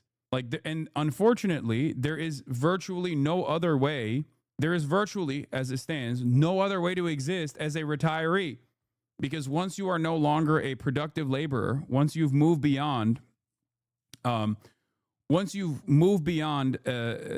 age and physical status of being a potential productive laborer, you have to survive by being a capital owner. That's what a 401k is. In a perfect society, you wouldn't need a 401k, that the government would be able to take care of you alongside your pension structure, or alongside like whatever kind of compensation structure that exists that continues to make sure that you can survive. Not that it matters, because I feel like we're not there for many Americans. Many Americans will never get to that level, regardless. As is the way that the society is designed, is that you're not, even with a fucking 401k, it's virtually impossible for you to retire at a reasonable age or even own a home. Well, with practically zero financial literacy. And yes, despite the name, the British Medical Journal judges us here in America too. Anyway, this doesn't actually make doctors that unique by itself. Most people have practically zero financial responsibility. The difference is that because of their much higher than average incomes, people like doctors are given access to far more dangerous financial tools right from the beginning. When you add in the fact that these young graduates are also already comfortable with having taken out six-figure debt to get through medical school in the first place, it's really easy for a bank to sell them a big home loan and a car loan on top of that. Even seasoned financial professionals can get in trouble with this stuff if they are not careful. So, giving this much rope to someone without a clue is very dangerous. It would be like skipping through to the end of a very challenging video game and giving yourself a max level character. Theoretically, you have all the right tools to deal with endgame content. But unless you actually know what you are doing, you can easily get yourself into trouble if even the smallest thing goes wrong. Now, doctors get a lot of attention for this, because financial stress amongst practitioners has been connected to worse patient outcomes, which is bad for— What are you talking about, man? This is not what being retired. What is, as a retiree, you set aside your wages to cover the retirement of your elders, and so does the next generation, etc. I'm confused as to what you're saying. I'm saying that currently, as it stands, without becoming without engaging in any sort of capital accumulation, you literally cannot retire and live as a normal person, because Social Security is so marginal, it's so minuscule. Like, I understand that you're describing Social Security, ironically enough, except in this country, unfortunately, Social Security is not enough for survival. You might not be an American, and that's why you're frustrated with what I'm saying, but in the United States of America, Social Security compensation is nowhere near enough for survival. Everybody. But they are not alone.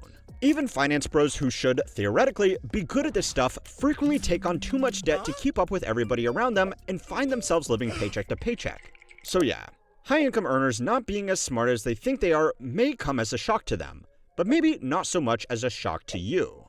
But the second reason why financial hardship has become so common amongst these people is because companies have realized that this is where the money is now, and they have rushed in to fill any gaps in their budget. Yeah, there is a new meta, I think, in the service industry and in commodity producers in general, to hyper focus on the ultra wealthy, like people making 500 grand a year plus, and they, considering that it is 50%, the top 10% of wealth is responsible for 50% of all consumption in the United States of America. There is, like, all of the growth sectors right now basically serve that top 10% of wealth. And ironically enough, part of that is also the boomers, because that's where a lot of the wealth is trapped as it stands currently. That's why you see a lot of, like, incredibly scammy retirement home projects and shit like that. There are entire industries that are there to extract what remains of the wealth from the wealthiest Americans, whether it be all the boomers that, you know, have to live in retirement homes, or whether it be people making $500,000 plus a year, and entire sectors that are designed to serve them. The old team at Micro did a great video a few months ago about the hyperinflation of the hyper-wealthy. I will leave a link to it below if you are interested in the details. But the rough summary is that the number of products, services, and experiences dedicated exclusively to extremely wealthy people has exploded in recent years. 20 years ago, there was only one production car that retailed for more than $1 million, and that was the Bugatti Veyron. Today, even after accounting for inflation, there are more than 100 different models in this price range, and new offerings frequently cost in excess of $5 million. This is a clear example, but even for people at the plebeian end of the— Yeah, like yachts. Okay? There is a growing and robust industry of fucking yachts, and people that work on yachts, people that service yachts. That's for like maximum 10,000 people on the planet, okay? And even then, you have super yachts on top of the yachting industry. Private jet services, exactly. Private jet charters and private jet services have grown. How the fuck is that even feasible in this economy is something that you might be asking yourself. And that is because the only people that are making money right now and have disposable income are the fucking super wealthy. Yeah, bunker makers, that's another one. Like industries that are specifically designed to serve like 10,000 people maximum, right? Maybe 100,000 people maximum. Maybe 1 million people maximum. And then it goes from there. Private security services, things of that nature. It isn't feasible in this economy because I'm poor. No, my point is it shouldn't be feasible in any economy. That is an industry that can only exist if there is tremendous amounts of wealth accumulation that is trapped at the top. These are industries that unironically should not exist. These are industries that only exist because there is this level of wealth concentration at the top. Like the industries themselves are all unethical, whatever. That's not even what I'm not even making like a moral case here. What I'm simply stating is that if we had a better redistributive system in general, then these industries would not exist. Oh, guy is snoring. And it's gone from having only a couple people serving this super wealthy to a bunch of different competitive companies. And the only reason why these industries exist is because there's people. Like there's a smaller and smaller number of people that demand this level of like high profile treatment, this exclusive high profile treatment, because they're the only people that have any sort of disposable income to begin with. 1%, high-end hotels, credit cards, social clubs, sports, events, clothing, airline seats, even high-end gyms and grocery stores have all developed to offer an exclusive service at a massively inflated price. Not all high-income earners will buy this stuff, and even those who do won't buy all of it. But the point is that there are more options than ever at the buffet of conspicuous consumption, and even $500,000 a year won't buy— I get your point from the standpoint of the enormous luxury they are, but luxury is subjective. Who's to say in a different system that the video games industry should not exist because they're a tremendous luxury? I mean, I understand the point that you're trying to make here. The difference is video games are accessible for virtually, for most people, okay? Mega yachts are not. Mega yachts are only accessible to people who have an unimaginable amount of wealth accumulation. Do you not get that? Like, that's not, like, there is not going to be a point for Veblen goods to be accessible to the regular public, because the entire point of Veblen goods is that their availability is capped. And the more limited it is, the more expensive it is. Now, I'm not talking about yachting as like a Veblen good, obviously, or super yachts or whatever. I'm just simply stating that, like, these industries and the growth in these industries has exploded only due to the busted system that we currently have. In 1979 Paris, about 70% of the working class was laboring on high-end luxury goods only, clothes, furniture, etc. Some even used that fact to be anti-revolution. There will be no jobs left. I don't know. I feel like you're wrong. I know like 6 or 7 people with super yachts. Okay, you just wanted me to say 6, 7 so people spam it in the chat. Son of a bitch. All you can eat like it used to. Now again, I know it's hard to feel too bad for these people, But all of this still comes with two very big caveats. The first is that the only reason why high-income household budgets are being Nostalgia Rhythm, thank you for the 10 gifted subs. targeted so hard is because the budgets of average incomes have already been optimally exploited. Between the various flavors of consumer debt and price increases, most people don't have. We're not talking about purchases beyond survival. We're talking about purchases for goods and services that are priced in the school district budget range. Mentally illiterate chatters need to really stop typing. Yeah. Like, I'm not saying that there should be no luxury at all. I'm saying that there is a difference between luxury for the working class versus luxury for the super wealthy. And if the luxury for the working class sectors are shrinking because the working class does not have disposable income, because wealth accumulation is staying at the top, and people that want to make money are basically focusing all of their efforts in the luxuries for the super wealthy, this is another byproduct of an unhealthy system. That much left to give, which means companies are almost being forced to go up market to grow their revenue. I have mentioned it before, but even Walmart has attributed most of their recent sales growth to targeting higher income consumers, since most other households have already been maxed out. High income households are only starting to feel the pinch because everybody else has already been thoroughly juiced. Oh yeah. And the final most important I like that this video is also making the same exact argument that I'm making, which is that a lot of these high-income households can still end up doing just fine in the long run. Their paycheck to paycheck isn't yet the same as everybody else's. Struggling to make the mortgage payments on a home in Seattle may be just as financially stressful as struggling to make rent. But in 30 years, those people should have fully paid off a home in one of the most expensive cities on the planet. High-income employees also get benefits like employer-funded retirement accounts or restricted stock units that can provide a scheduled liquidity boost even if they are living paycheck to paycheck for the rest of the year to cover their living expenses. Wealth inequality and income inequality go hand in hand, because if you earn a high income, you can build up wealth faster than someone with a lower income. But what we are seeing today is, thanks to massive asset price appreciation, you still won't be able to build wealth with your income faster than people can create income from their wealth. And remember, this is all just taking place within the top 1%. For everybody else, go and watch this video next to find out why you simply don't matter anymore. Economically we watched this one, Why You Don't Matter Anymore, Economically Speaking, which was the first video that I watched from this channel, which was very good. And it was about the thing that I was talking about previously, which is that the top 10% of wealth is responsible for 50% of all purchases in the United States of America. And in a system that's designed like that, is going to reinforce the same exact class dynamic where 90% of regular Americans and regular ass people are simply going to be working to serve the top 10% of wealth forever, permanently, both in terms of wage laboring so that they can extract your surplus labor value in the form of profits, but also then directly serving them as well, because there's no other job availabilities.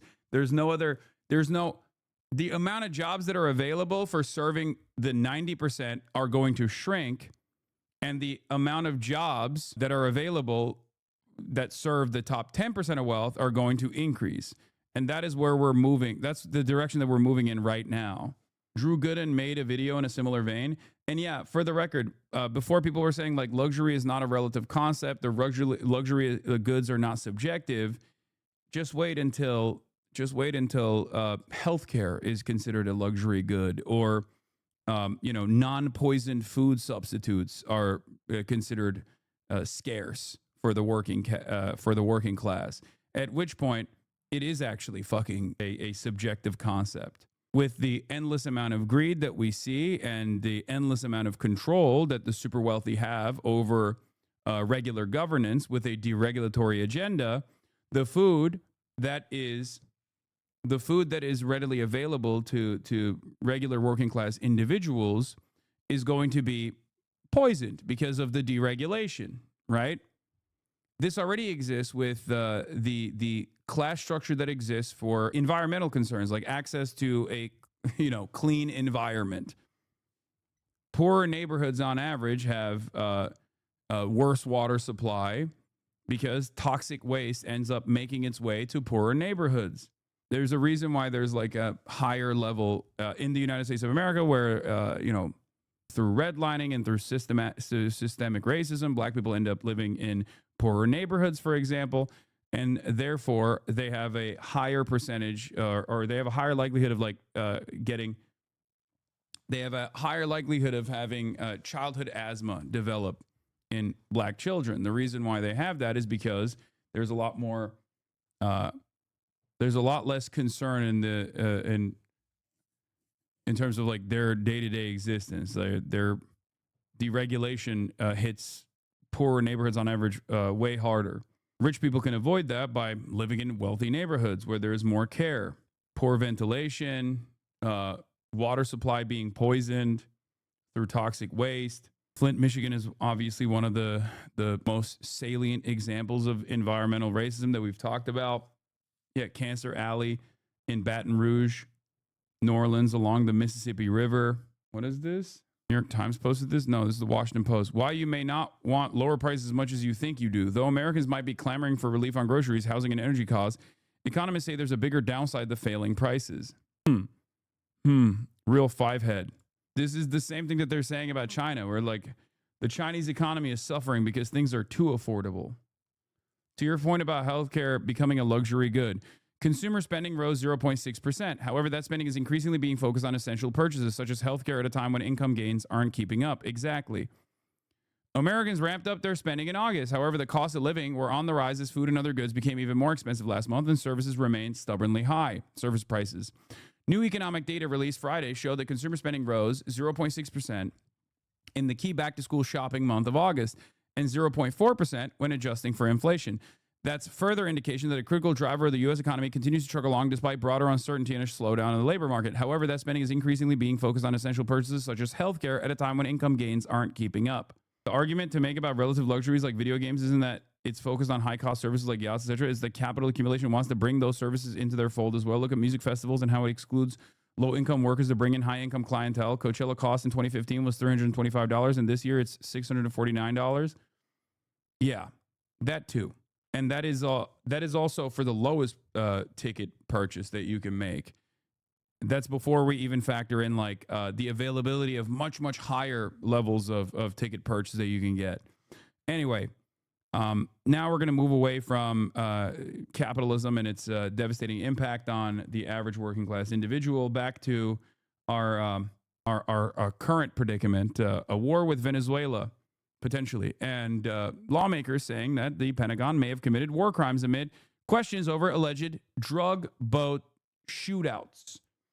I got to pee real quick. Attacks on alleged drug boats off of South America. Those strikes have killed dozens of people, including one that reportedly targeted survivors of an initial attack. Meanwhile, President Trump raised the pressure on Venezuela's president, warning pilots not to fly over that country.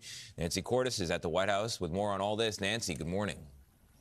Tony, good morning to you. Over the weekend, President Trump appeared to send a major signal that some kind of strike was imminent, but nothing materialized, which left the Venezuelans and members of Congress here wondering exactly what he has planned and when.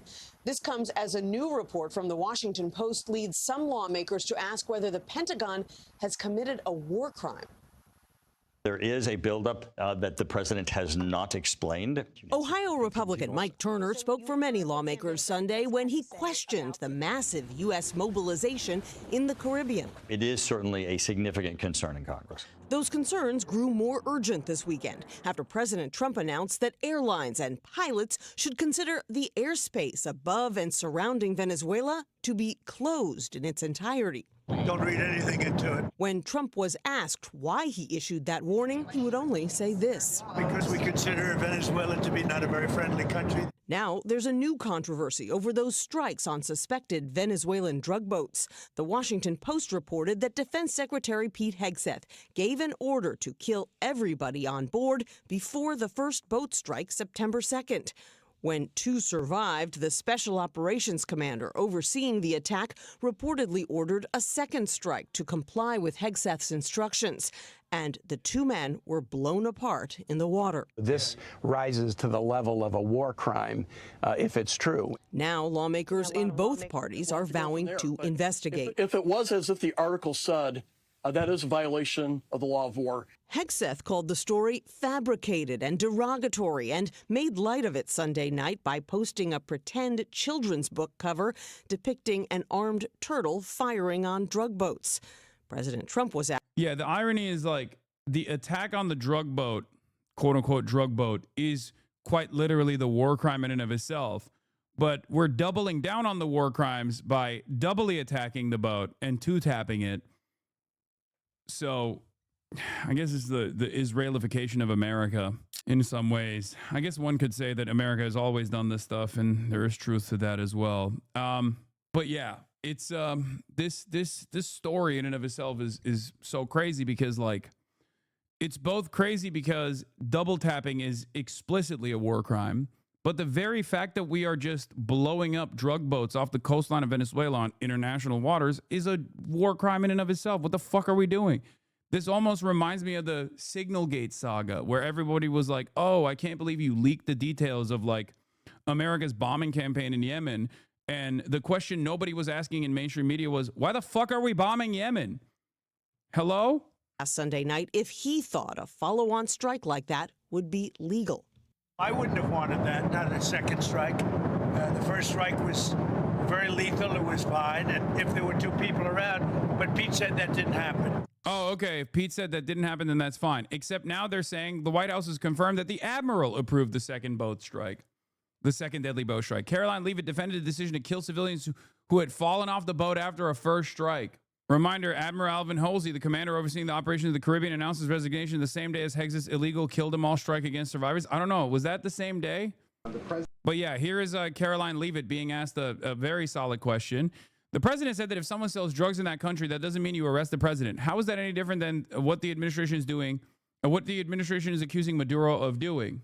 Yeah, oh, here. Does the administration, first and foremost, the administration was asked whether or not they denied that the second strike happened. Let's take a look at what they said. Gabe.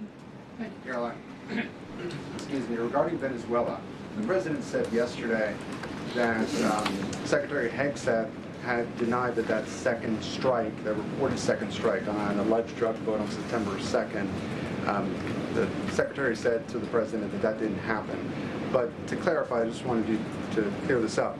In his social media post, Secretary Hegseth didn't go into details about that strike. He just said U.S. operations in the area were lawful, and he said that the story and media reports were fabricated. So to be clear, does the administration deny that second strike happened, or did it happen and the administration denies that Secretary Hegseth gave the order? The latter is true, Gabe, and I have a statement to read for you here. President Trump and Secretary Hegseth have made it clear that presidentially designated narco-terrorist groups are subject to lethal targeting in accordance with the laws of war. With respect to the strikes in question on September 2nd, Secretary Hegseth authorized Admiral Bradley to conduct these kinetic strikes. Admiral Bradley worked well within his authority and the law, directing the engagement to ensure the boat was destroyed and the threat to the United States of America was eliminated. And I would just add one more point to remind the American public why these lethal strikes are taking place. Because this administration has designated these narco-terrorists as foreign terrorist organizations. The president has a right to take them out if they are threatening the United States of America and if they are bringing illegal narcotics that are killing our citizens at a record rate, which is what they are doing. And under the previous administration, there was enough. Yes, it's a war crime, but we had to do it because of insert made-up reason. Yeah.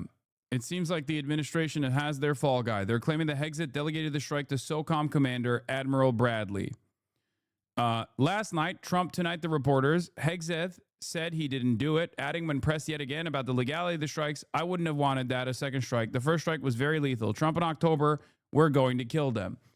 Every single day, they run with the same exact modus operandi where they just go, that's not true. It's fake news. Okay, maybe it's real news. Maybe it doesn't matter if it was real news. Also, insert additional made-up information as to why this had to happen. It's annoying how libs are only now recognizing the war crimes of the American state. Them sleeping during the last 20 years pisses me off so much. No, I don't care. I just, it's good. It's good that they're waking up to it. And they should make a lot more fuss about this shit. This is an opportunity for you to have a conversation with people that you know that may have been oblivious to what America was doing and only now are going, wow, this is really fucked up, actually. This is an opportunity for you to tell them, to explain to them that, like, the very fact that we are striking these boats instead of, like, apprehending them, for example, is already ridiculous and a war crime in and of itself and completely unacceptable. Okay? Use the momentum to your advantage. Don't just cast this aside as like people only now realizing. Never gatekeep morality. I think it's a silly thing to do. But yeah, as far as it stands, you have the Admiral Bradley gave the order for the second strike is what they're saying now. Okay, says Bradley was within legal right to order the second strike. So White House not disputing the second strike, but is disputing Hegseth gave the kill order. Trump admin's case, Trump designation of drug traffickers equals fair game for legal, in air quotes, lethal targeting. Hegseth authorized Bradley to conduct September 2nd kinetic strikes. Bradley worked well within his authority to strike boat. Hegseth did not order everyone killed. So we went from it didn't actually happen to even if it did happen, it was good to yes, it did happen, but it wasn't Pete Hegseth. Just wait until tomorrow when it's no, absolutely it was Pete Hegseth, and it was Donald Trump actually that told Pete Hegseth, that told the fucking Admiral Bradley, but also it was all good and great and totally valid and warranted. Okay? At what point was it actually Hamas that struck the boat? Yeah. Well, we haven't reached that level of Israel yet. We haven't reached that level of Israelification yet, where we turn around and say Venezuela actually blew up their own boat, you know? Because that's the most Israel way of going about it, where you're like, oh, well, I know that we actually celebrated blowing up these boats, but this boat was actually blown up on its own because it was a bunch of Venezuelan terrorists that were trafficking bombs, and Maduro actually blew it up because they wanted to make America look bad. Give it a minute. We'll get there. Question. The president several days ago said it was his intention to pardon the former president of Honduras, who was a convicted drug trafficker. Wait. I lived to see Islamo-narco-Bolshevism grow from a meme to an actual manufactured consent. Venezuela has become a major launch pad for huge volumes of cocaine shipped to West Africa, where jihadists are helping traffic it to Europe in record. Dude, Wall Street Journal, I think, is the least reputable newspaper in out of all the major papers. Straight up. They are the worst. They are the worst of the worst newspaper in America. Oh my fucking God. Oh my God. By the way, the reason why this question is being launched at Caroline Leavitt and this administration in particular is because Donald Trump, amidst the we have to kill Maduro, we have to bomb Venezuela because they're drug trafficking, actually turned around and pardoned a convicted drug trafficker because he's homies with the current person that he wants to run Honduras. Okay? So the reason why they're asking this question specifically, the president said that if someone sells drugs in that country, that doesn't mean you arrest the president. How is that different than what the administration is accusing Maduro of doing? We are accusing Maduro of participating in drug trafficking. Meanwhile, Donald Trump, in the same time frame, literally pardoned someone who we weren't accusing of drug trafficking, but someone who actually had drug trafficked so much. Someone who had drug trafficked so much that they were actually arrested, like they were convicted of drug trafficking. Okay? It's fucking insane. Question. The president several days ago said it was his intention to pardon the former president of Honduras, who was a convicted No, not Ross Ulbricht. I'm not talking about the fucking Silk Road guy. I'm talking about the Honduran cocaine guy that Donald Trump also pardoned this past weekend. Juan Orlando Hernandez Alvarado, okay, is a Honduran lawyer, former politician, also convicted drug trafficker who served as the 38th president of Honduras for 2 consecutive terms from the 27th of January 2014 to the 27th of January 2022. This guy, Juan Orlando Hernandez, whom Mr. Trump called a victim of persecution, helped orchestrate a decades-long trafficking conspiracy. It ravaged his Central American country. He once boasted that he would stuff the drugs up the gringos' noses. He accepted a $1 million bribe from El Chapo to allow cocaine shipments to pass through Honduras. A man was killed in prison to protect him. At the federal trial of Juan Orlando Hernandez in New York, Testimony and evidence showed how the former president maintained Honduras as a bastion of the global drug trade. He orchestrated a vast trafficking conspiracy that prosecutors said raked in millions for cartels while keeping Honduras one of Central America's poorest, most violent, and corrupt countries. Last year, Mr. Hernandez was convicted on drug trafficking and weapons charges and sentenced to 45 years in prison. It was one of the most sweeping drug trafficking cases to come before a U.S. court since the trial of the Panamanian strongman General Manuel Noriega 3 decades before. But on Friday, President Trump announced that he would pardon Mr. Hernandez, 57, who he said was a victim of political persecution, though Mr. Trump offered no evidence to support that claim. It would be a head-spinning resolution to a case that for prosecutors was a pinnacle striking at the heart of a narco state. The president's 2-week trial in Manhattan and those of his associates before it offered a glimpse into a world of corruption and drug running spanning several countries. Bags of cash, a machine gun with Mr. Hernandez's name emblazoned on it, and bribes from the drug lord Joaquin Guzman, the Mexican kingpin known as El Chapo, featured heavily. Prosecutors said Mr. Hernandez was key to a scheme that lasted more than 20 years and brought more than 500 tons of cocaine into the United States. 500 tons of cocaine. The people of Honduras and the United States bore the consequences, Merrick Garland, then the Attorney General, said in 2024 after Mr. Hernandez was sentenced. Now, of course, that was the Brandon administration, and therefore it's bad, right? Everyone that Brandon pardoned must be sent to prison immediately, and everyone Brandon sent to prison must be released post-haste. Okay?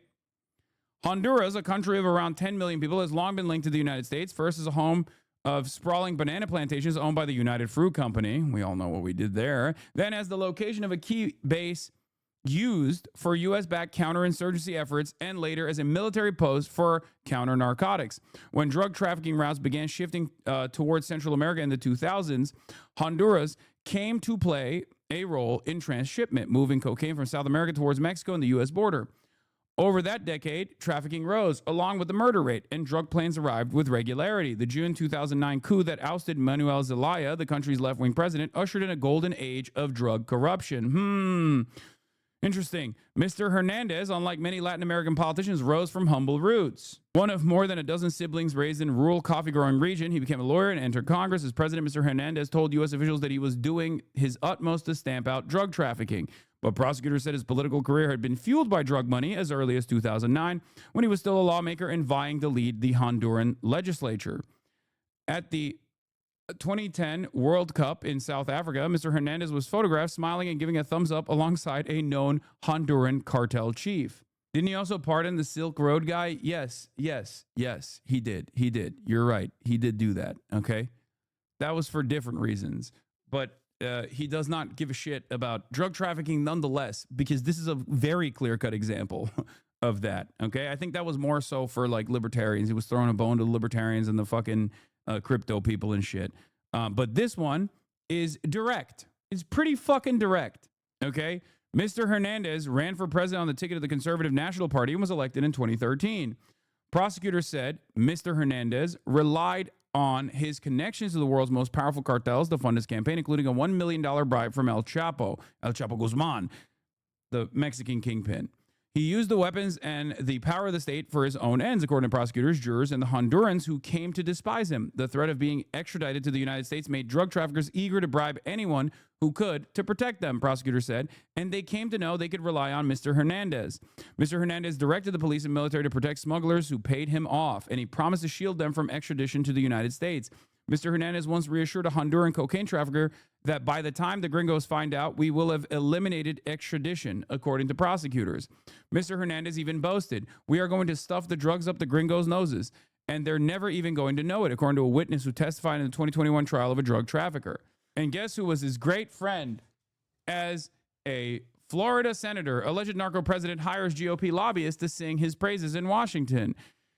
The then Florida Senator Marco Rubio tweeted out thanks to Honduran President Juan Orlando Hernandez for targeting drug traffickers below a photo of the two men together. Now, what's really interesting about this is that Marco Rubio is basically controlling the entire Venezuelan anti-narco trafficking state war that they're claiming that they're doing at the behest of, the purpose of tackling drug trafficking. And I assume Narco Rubio is also... Yes, little Narco Rubio, not Marco Rubio, Narco Rubio is I suspect also the one in Trump's ear to potentially pardon this guy. Investigators said that Mr. Hernandez went to pitiless lengths to cover his tracks. One accused co-conspirator was killed in a Honduran prison to protect the president. According to court documents, he used the drug money to manipulate the vote in 2 elections, the document said. In 2017, Mr. Hernandez again became president after an election so laced with allegations of fraud that days of violence ensued and about 24 people were killed as the military cracked down. Hondurans, long divided on political lines, united in disgust. The chant, Fuera JOH, out with JOH, could be heard not just at protests, but among huge migrant caravans marching north, filled with people fed up with poverty and rampant corruption. Publicly, Mr. Hernandez denied any involvement in drug trafficking, and his connections to the U.S. remained strong. President Barack Obama called him one of the excellent partners helping to discourage children from coming to the United States. Mr. Trump recognized him as the winner of the disputed 2017 vote, counting on him to help curb the flow of people and drugs. The Biden administration regarded him as a key ally in Central America as it sought to control migration. Obama strikes again? No, chatters, you have to understand, if you are literate in media analysis, if you are capable of critical thinking, you understand that this passage is basically proof of the thing that I say all the time. American foreign policy is uniparty. American immigration policy is uniparty in many respects. And this is the clear-cut example of that, okay? And here it is in the New York Times, after. You're wrong about this one? Wait, why am I wrong about this one?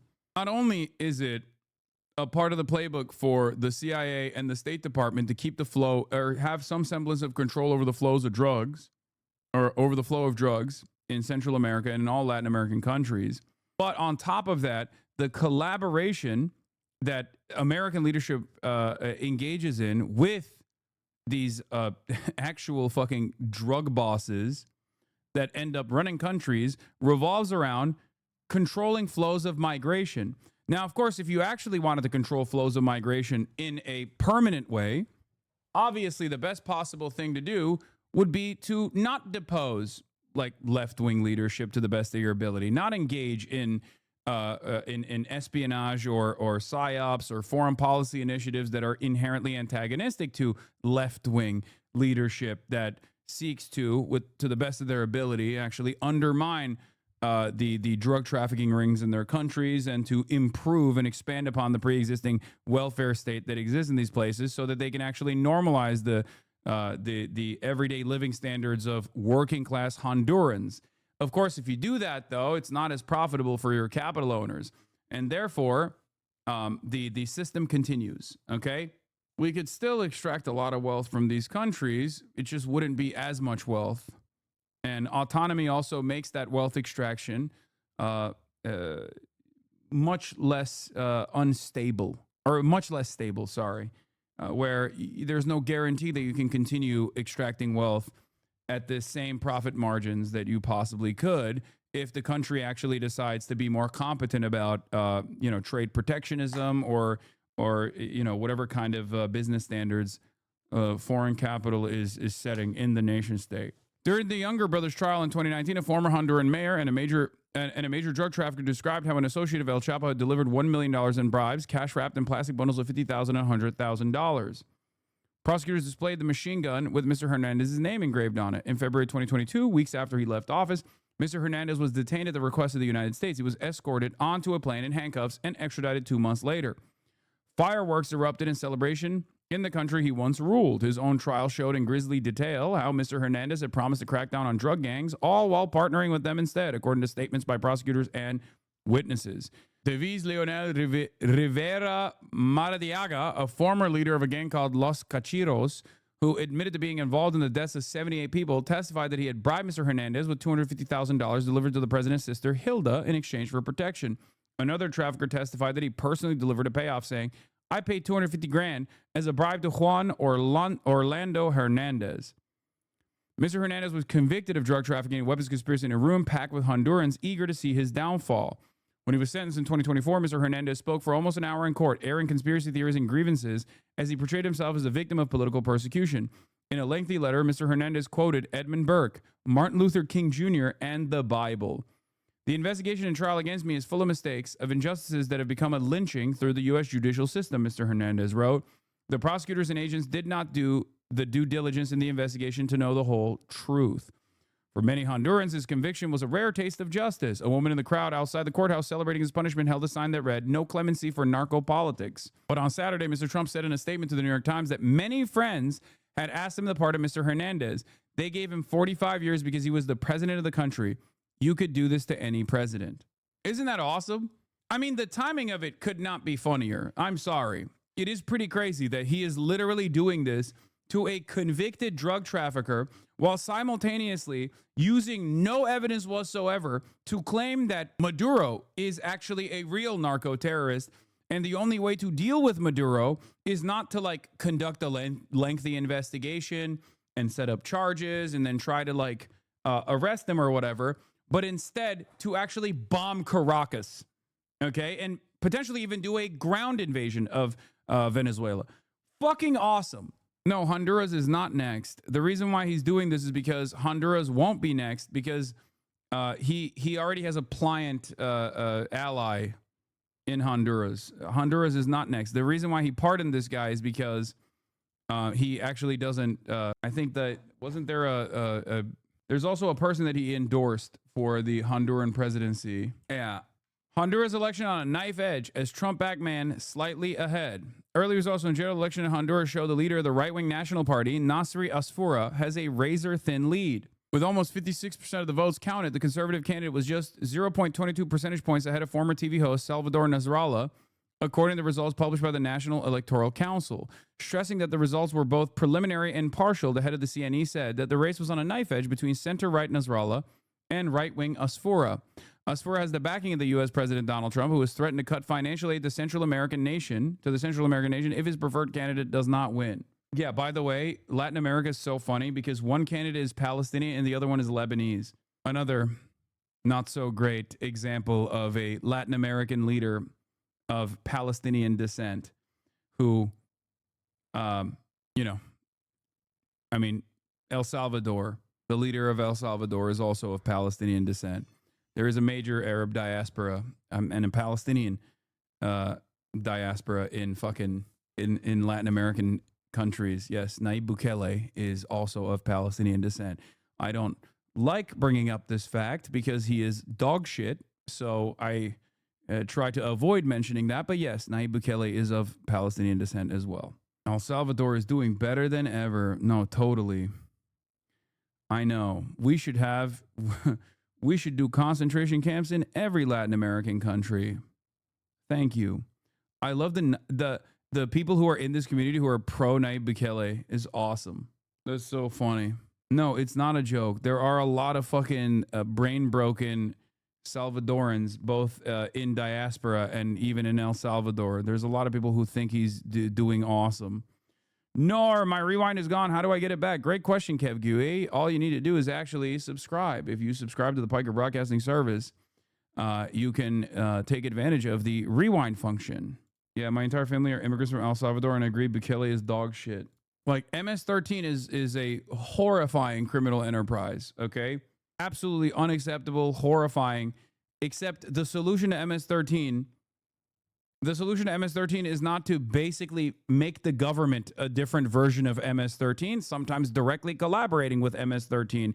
For example, Nayib Bukele also extracted some MS-13 prisoners from the United States of America in exchange for the CCOT immigration structure that they designed.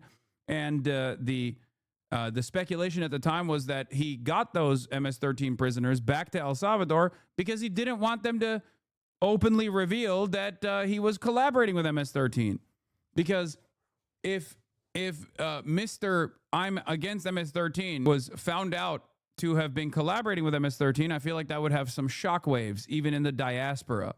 But yes, there are a lot of right-wing Latinos who love Bukele and think he's doing awesome. Part of that is because they are so fatigued and so terrified of living under different versions of the same kind of narco state structure.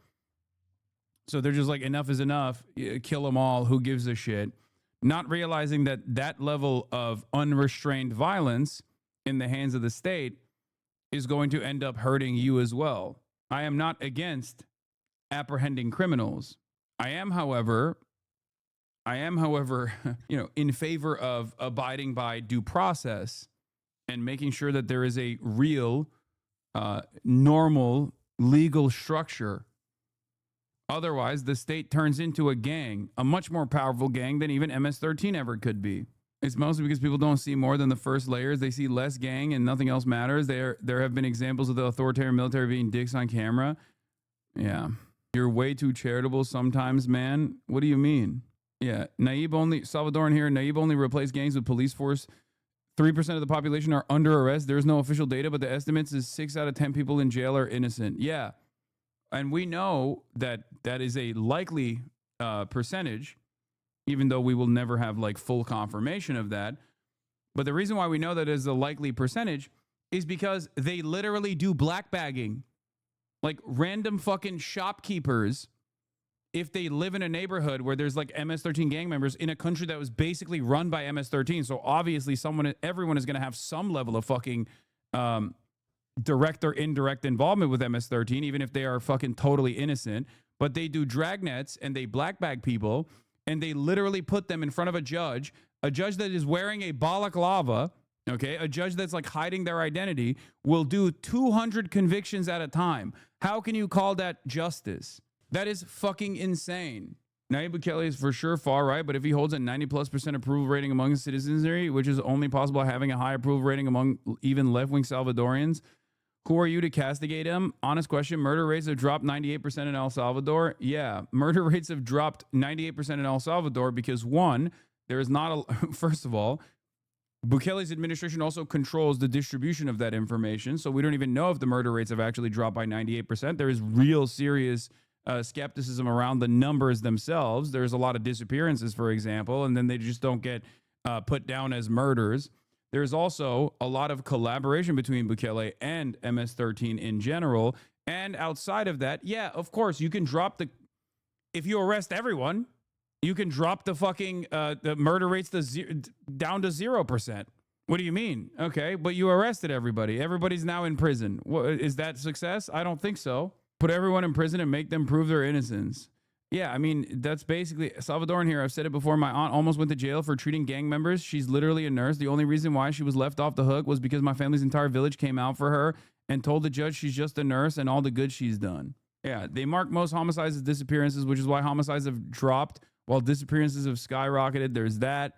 And then also on top of that, they've arrested a significant percentage of the population. If you have any connection whatsoever, like the nurse story, the anecdote that chatter just told, or shopkeepers, like there are storefronts, there are just like people selling shit on the side of the road. Some of those guys are forced at gunpoint to collaborate with, to pay for protection with like a local MS-13 affiliate, right? If you're arresting the fucking shopkeeper who is a victim, you've now doubly victimized that person. And also, there is no, like, if the government itself has turned into a gang in and of itself, then what are you supposed to do? You're fucked. You have nothing. You can't do anything. So yes, people who are not under the scrutiny of the government are going to be happy because they're like, well, at least crime is down. But that is the reason why I find myself comfortable castigating the otherwise very popular Nayib Bukele. There's been the same, historically, the same old pattern of security, authoritative regimes where disappearances are commonplace, Chile, Argentina, Dominican Republic, etc. Yes. One of my very first chat messages was about this very topic regarding my family. I actually have a little update to that. A couple months ago, I asked my dad for his true thoughts about Trump. He said he doesn't like what he's doing right now, and despite him probably being pro-Bukele and still quite conservative, I actually explained to him socialist thoughts, and he was familiar and even agreed with it. I just wanted to say that. Yeah, also, if you want to fucking sell your dad on socialism, just talk about what Bukele did before he became the leader of El Salvador. Because Nayib Bukele was actually a very promising politician in El Salvador. Unironically, he was working on rehabilitation initiatives. Like, he literally was a woke guy. Okay, Nayib Bukele back in the day, if you look back, you can probably find some of my videos talking about Nayib Bukele as a promising politician in El Salvador when he was unironically left-wing. He was. Young guy of Palestinian background, and was trying to solve like the underlying material inequities in which crime manifests, all this stuff before he went full fucking cryptocurrency grifter, an evil villain dictator. He got hit with the Fetterman ray. Yeah, no, he pulled a Mussolini, I guess. Well, Mussolini was never, like Mussolini never actually was a politician that was in any way, shape, or form socialist. He was a journalist, a newspaper guy. Yeah, here's the socialist king, Nayib Bukele. Well, you have this exact same image with Donald Trump as well, to be fair. I don't know why people have opinions on something when they don't know. Not you talking about some of the chatters. I don't know much about this, so I just taken the information. Yeah, now he just runs around calling himself a dictator. No, but Donald Trump, 2016. There's an image identical to this with Donald Trump in 2016 holding up a LGBT for Trump flag. Anyway, getting back to the ridiculous hypocrisy. It was the first Trump admin which developed a case against President Hernandez. His brother, Tony Hernandez, was indicted in 2018 and convicted in 2019. A key ally, Giovanni Fuentes Ramirez, was indicted in 2020. Both were later sentenced to life in prison. So Trump won, once again, setting up the case to arrest this guy under the Biden administration and convict this guy under the Biden administration, only for Trump to turn around and be like, well, Biden put him in jail. He's probably a good guy. Let's release him. Hernandez participated in the importation of at least 185,000 kilograms of cocaine, secured millions of dollars in bribes to Honduran officials, used heavily armed security, including members of the Honduran military and national police. And no, I think this really is the left-wing grift, using left-wing aesthetics and even policies to get power and then switch up. Yeah. Today on tap from me, from David Dan, Marco Rubio is selling a war of choice in Venezuela based on the falsehoods about narco trafficking to get right-wing South Florida exile political allies back into power. Is an incredibly parochial pretext for an imperial adventure.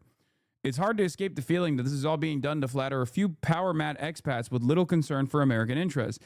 It even managed to sweep in the Nobel Committee, which made the disastrous decision to give opposition leader Maria Corina Machado the Peace Prize, an epic misstep that will take its place alongside Henry Kissinger in the ignominious annals of that award's history. As Maureen Kachik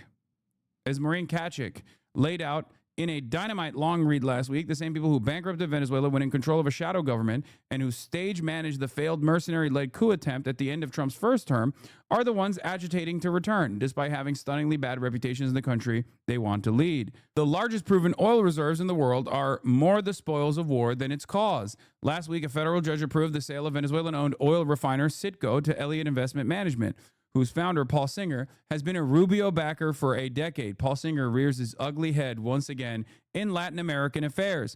But neither hemispheric control, nor petroleum futures, nor interdicting drug supply is the main point of this mad rush. Right-wingers want to get back in charge of Venezuela, and they have a friend in the State Department. How awesome. Oh, how fucking dope, dude. It's not even about them. It's for Exxon. No, that's just spoils of war. It's not just for oil, but the oil is the... Look, from what I understand, Venezuela is much more open to extraction with Western capital at this stage than they ever have been under Chavez, okay? But that is a non-starter for foreign capital in general, just like it was a non-starter in Iran. Mossadegh didn't actually fucking say British Petroleum is no longer going to extract Iranian oil. Mossadegh simply said, hey, we want to actually re-examine this relationship that we have with British Petroleum because it kind of feels like we're getting fucked over here. And they were. So it was literally that additional 10% that was the demand for Mossadegh or something along those lines. That was enough for a fucking espionage initiative to be implemented in Iran and the Shah to come back into power as a puppet leader. Okay? That's it. Sometimes it is that much, okay? So for a lot of these guys, just like for a company, it's the threat of unionization that might actually hurt their profit margins in the long run.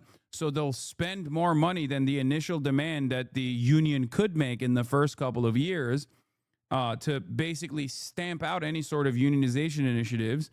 It is the fact that if a country gains some semblance of sovereignty or some semblance of autonomy, even if they're doing a 50-50 partnership, or that's what their demand is when it's like a 40-60 partnership, let's say, and they want to bring it back to like a 50-50 partnership, later down the line, they might actually secure more resources and more of that foreign capital and redistribute it and actually develop so that they can have a higher point of leverage next time that deal comes into play. And that is the real threat.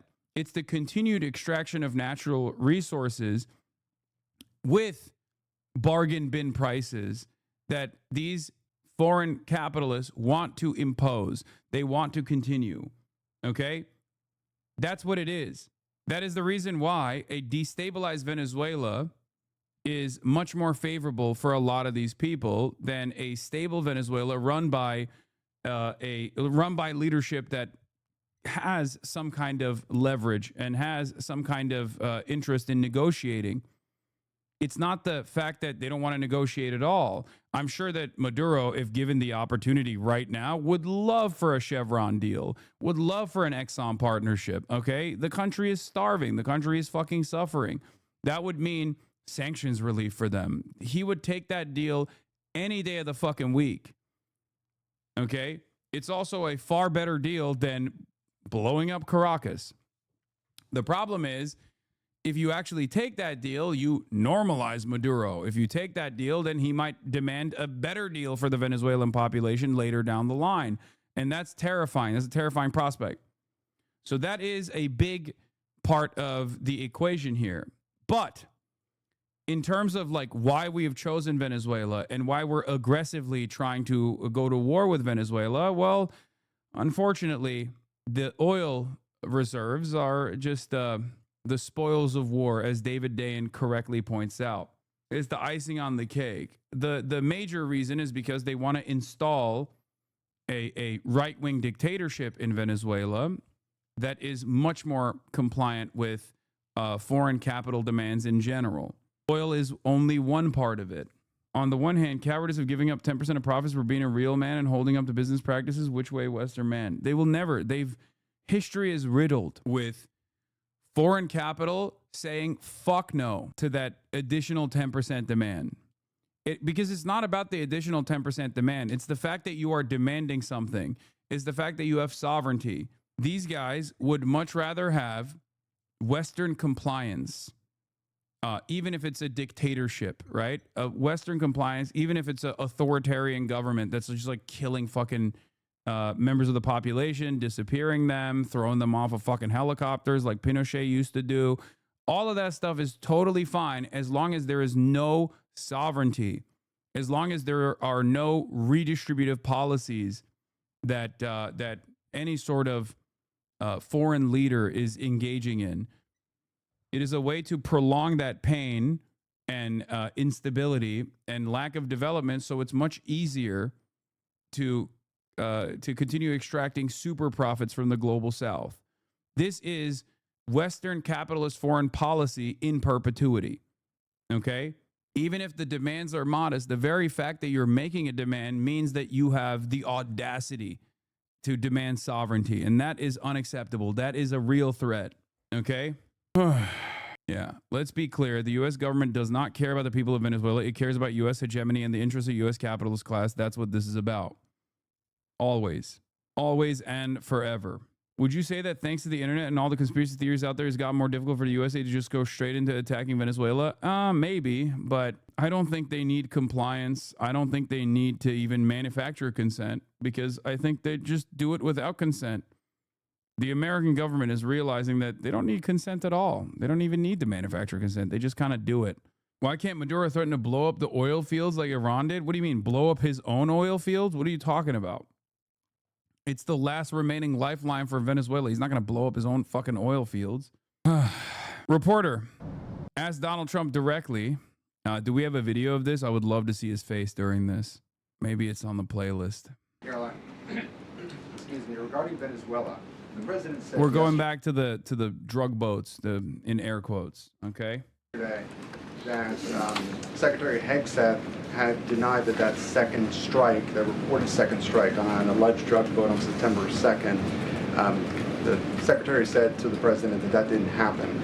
But to clarify, I just wanted you to clear this up.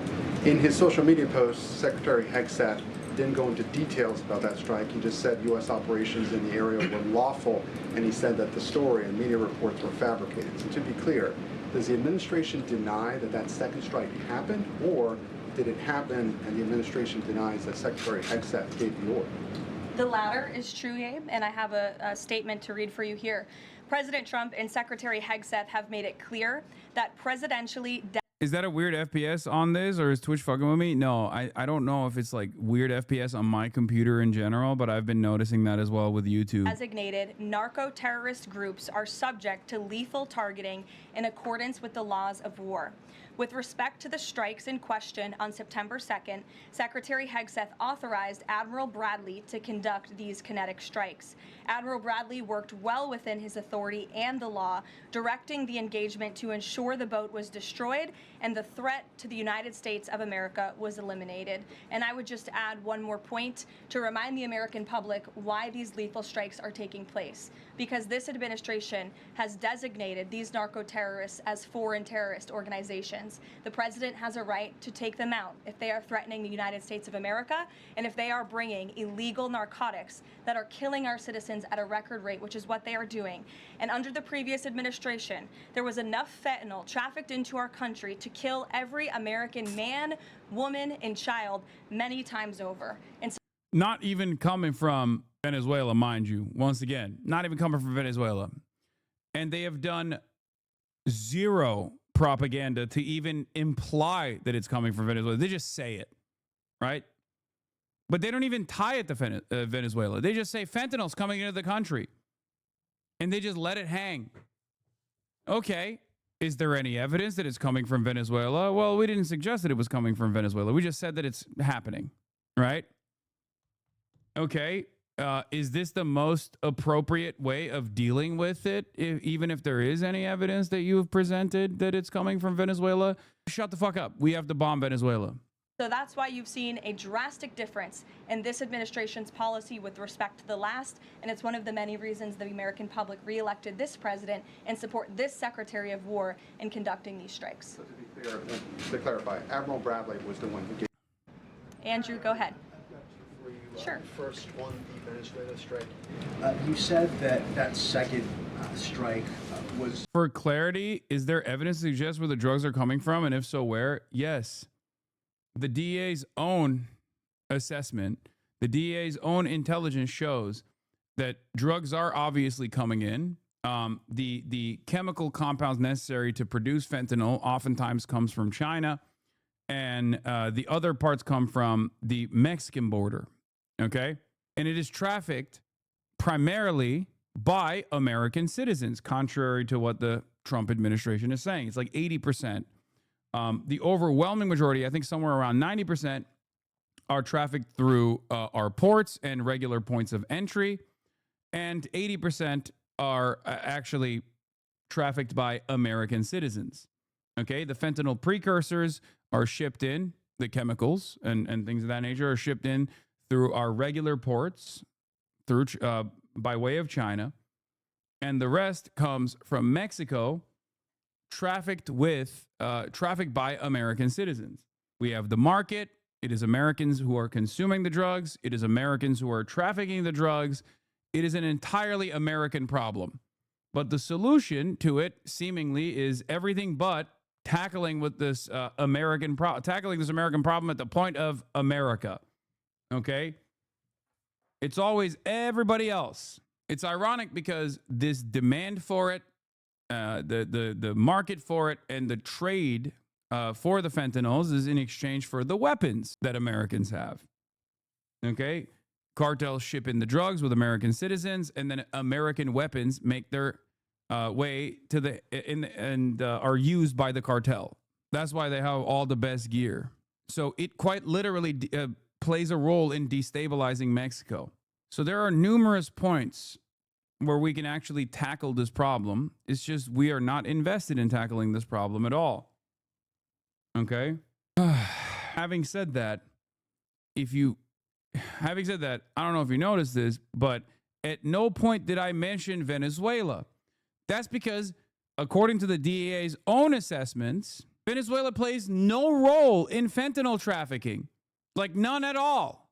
So when these guys are saying, oh, fentanyl is killing Americans, like we got to blow up these drug boats, they're literally blowing up random low-level smugglers that are using go-fast boats between Venezuela and Trinidad and Tobago. These boats do not have the capacity to make it to the American coastline anyway, and that's not a significant narco-trafficking hub. So it's just completely made up. In full accordance with the law of armed conflict, but the Navy's own manual of law of war says that specifically firing on survivors from a wrecked vessel. And yeah, there isn't even enough evidence to suggest that they are smuggling drugs between Trinidad and Tobago and Venezuela, for the record. They're just simply claiming that. I want to stress this, okay? They released some information, and also there were follow-up investigations that were conducted by the New York Times and from other foreign outlets that suggest that these guys, like some of the people that were killed, were just straight up like super low level, irrelevant to like drug trafficking in America. Like some of them were just like trafficking shipments, or some of them were like smuggling other shit, not even drugs. Some of them were fishermen.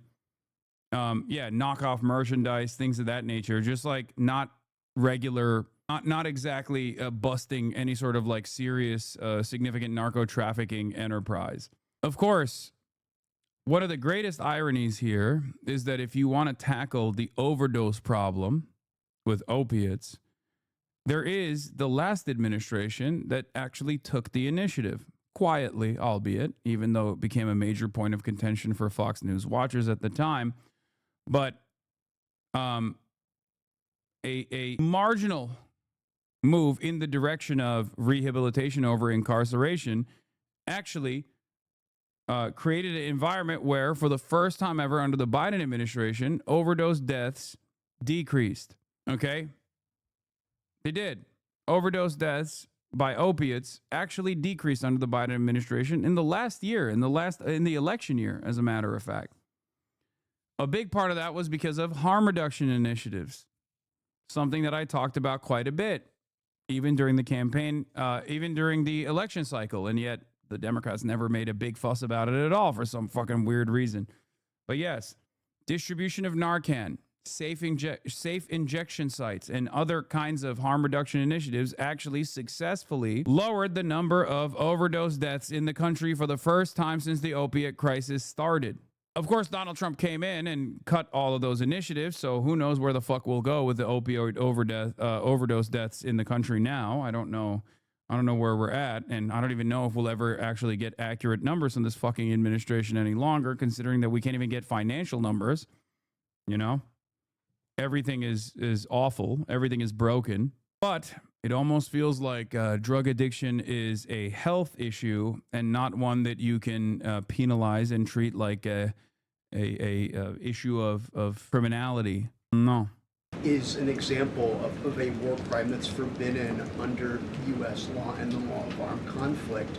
So how was that second strike in following law of armed conflict and then second on immigration? Again, Andrew, I would reiterate to you the strike was conducted in international waters and in accordance with the law of armed conflict.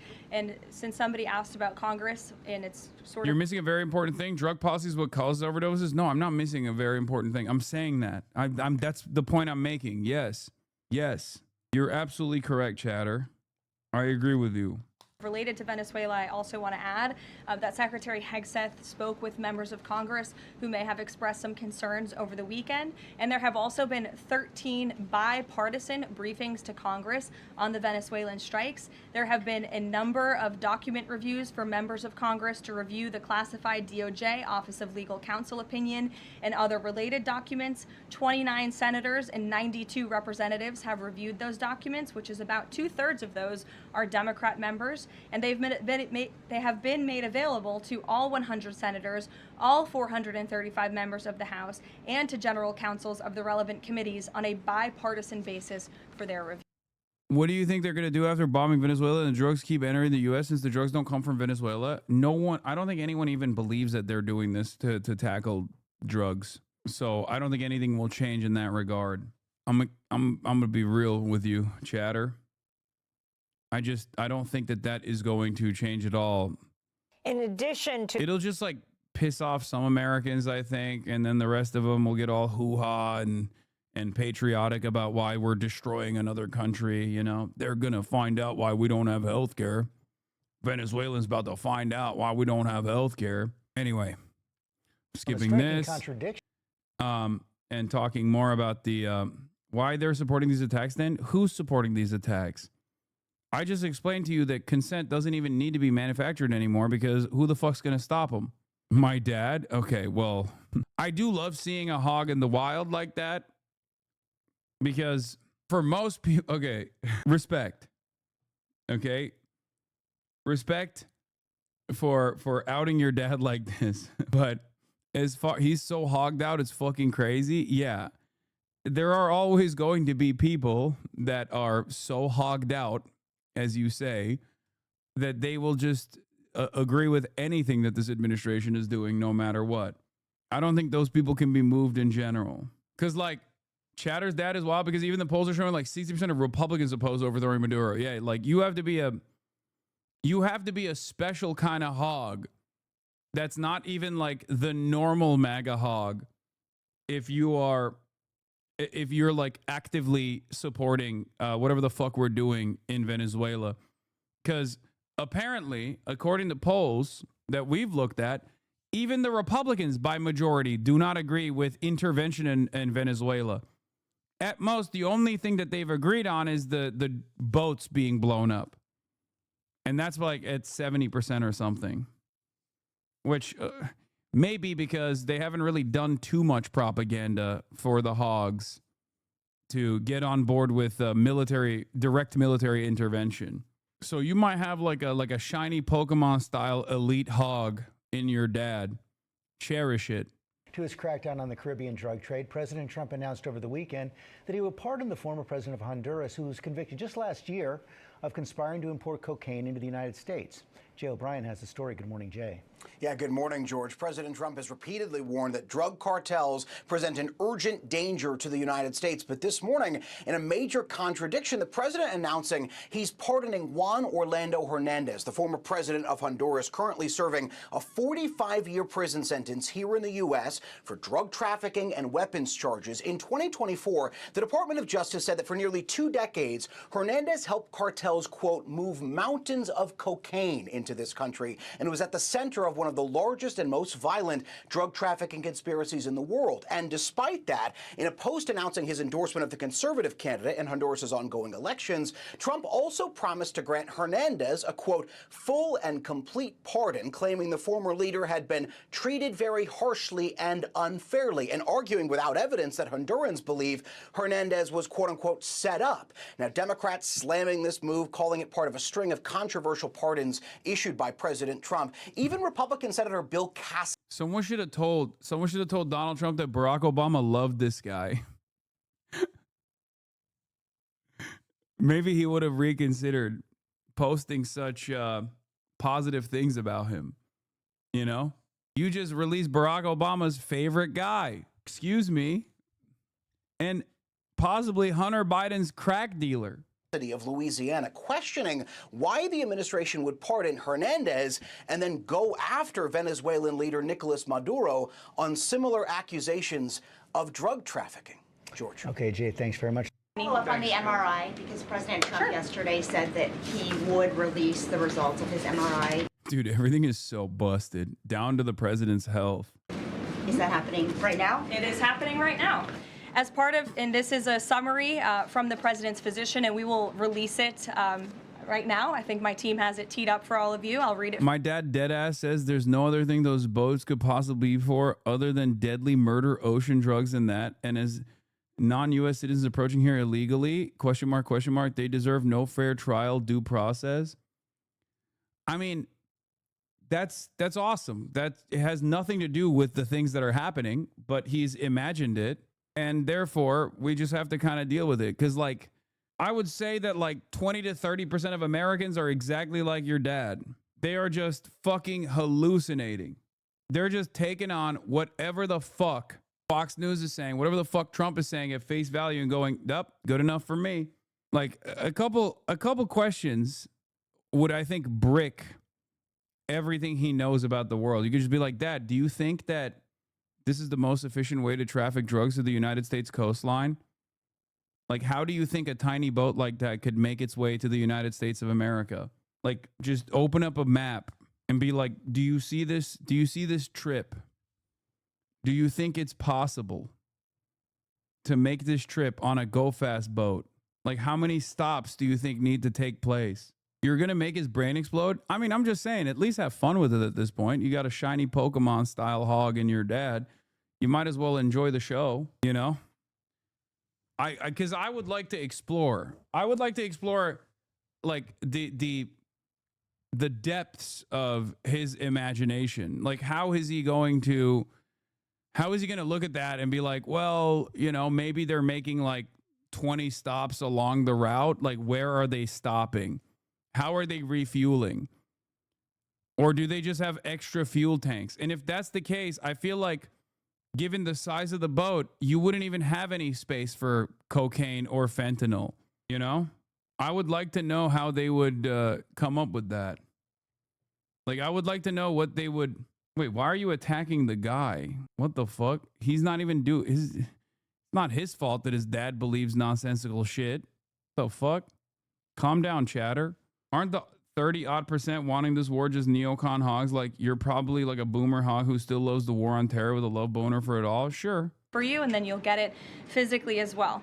As part of President Trump's comprehensive executive physical, advanced imaging was performed because men in his age group benefit from a thorough evaluation of cardiovascular and abdominal health.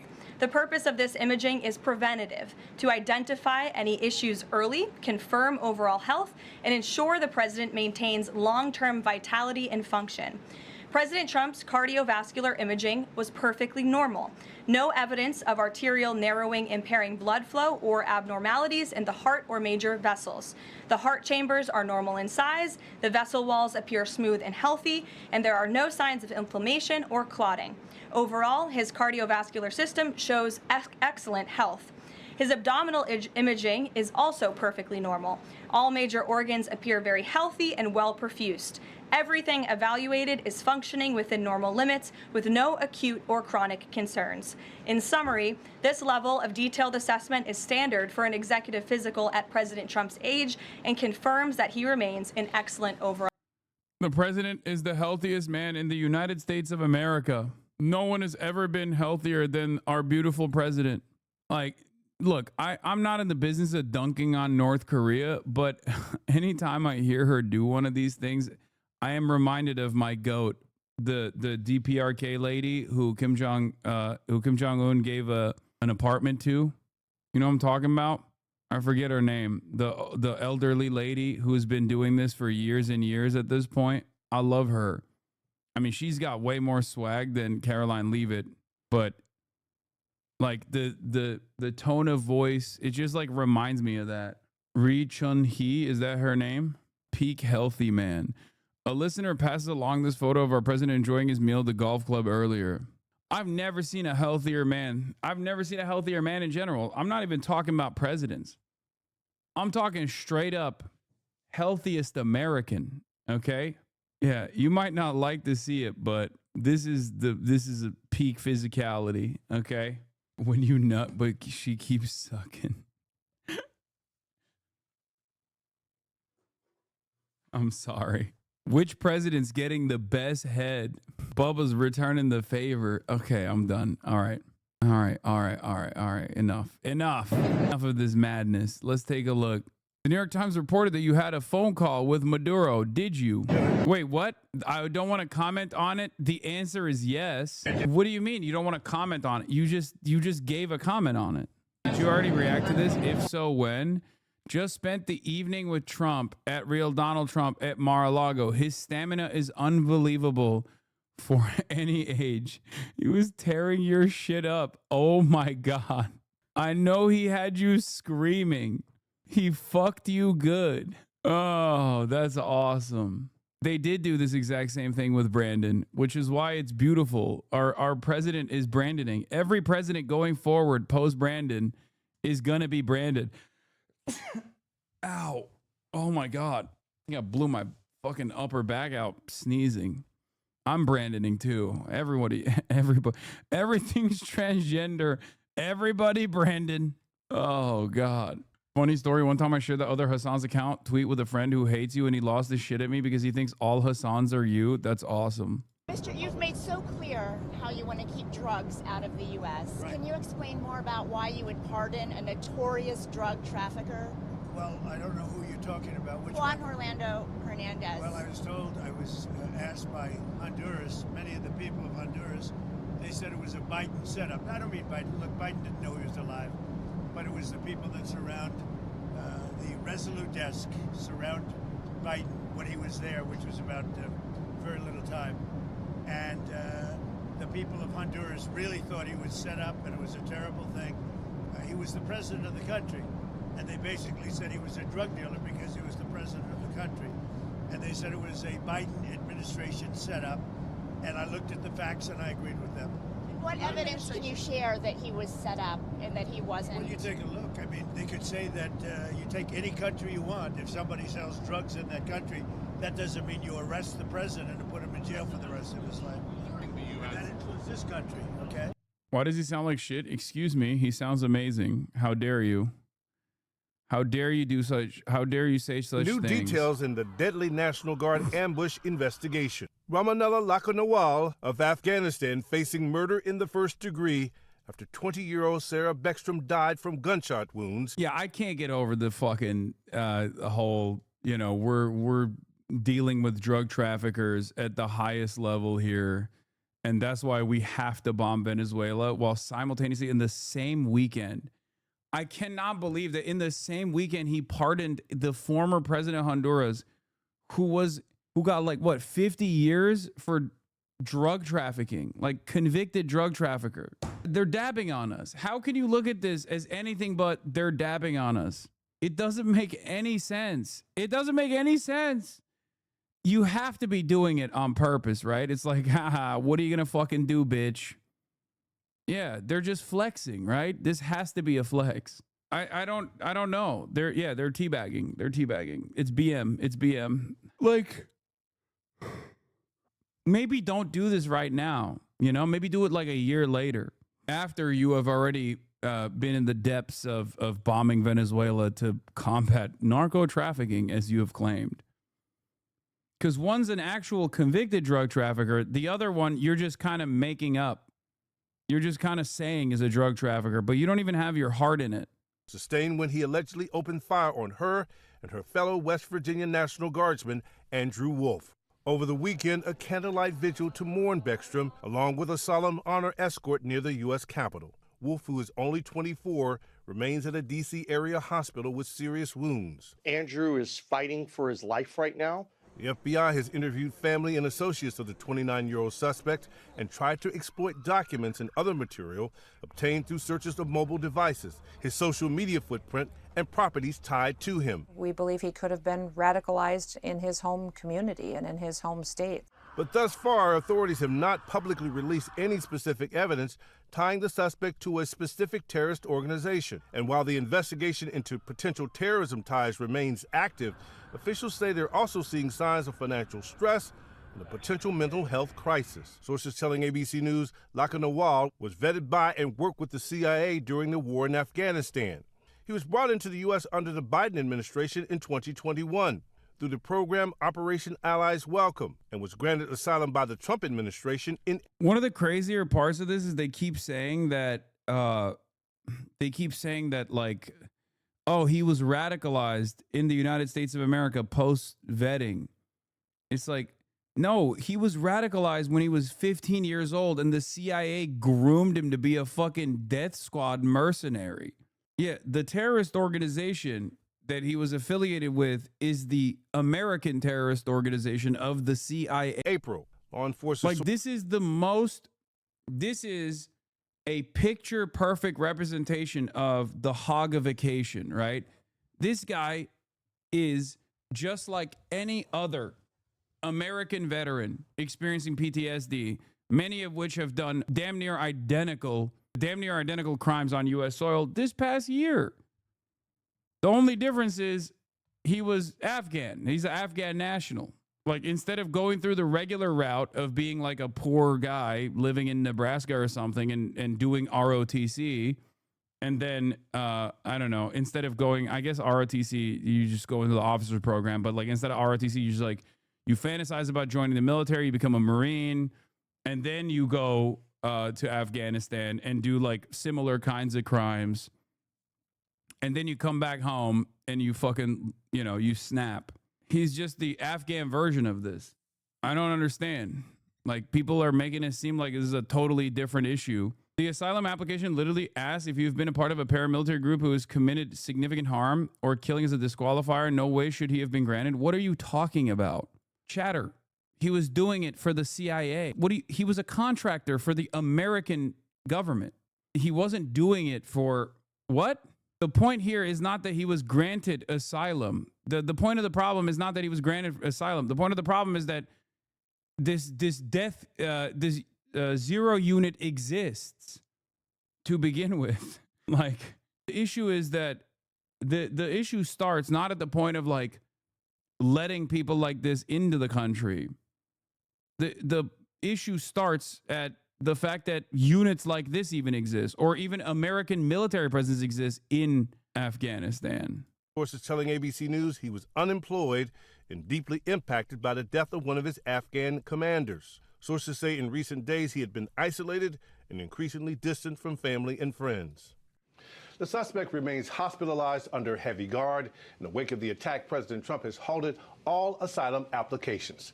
Yeah, they're using this as an opportunity to halt all asylum applications. This is great.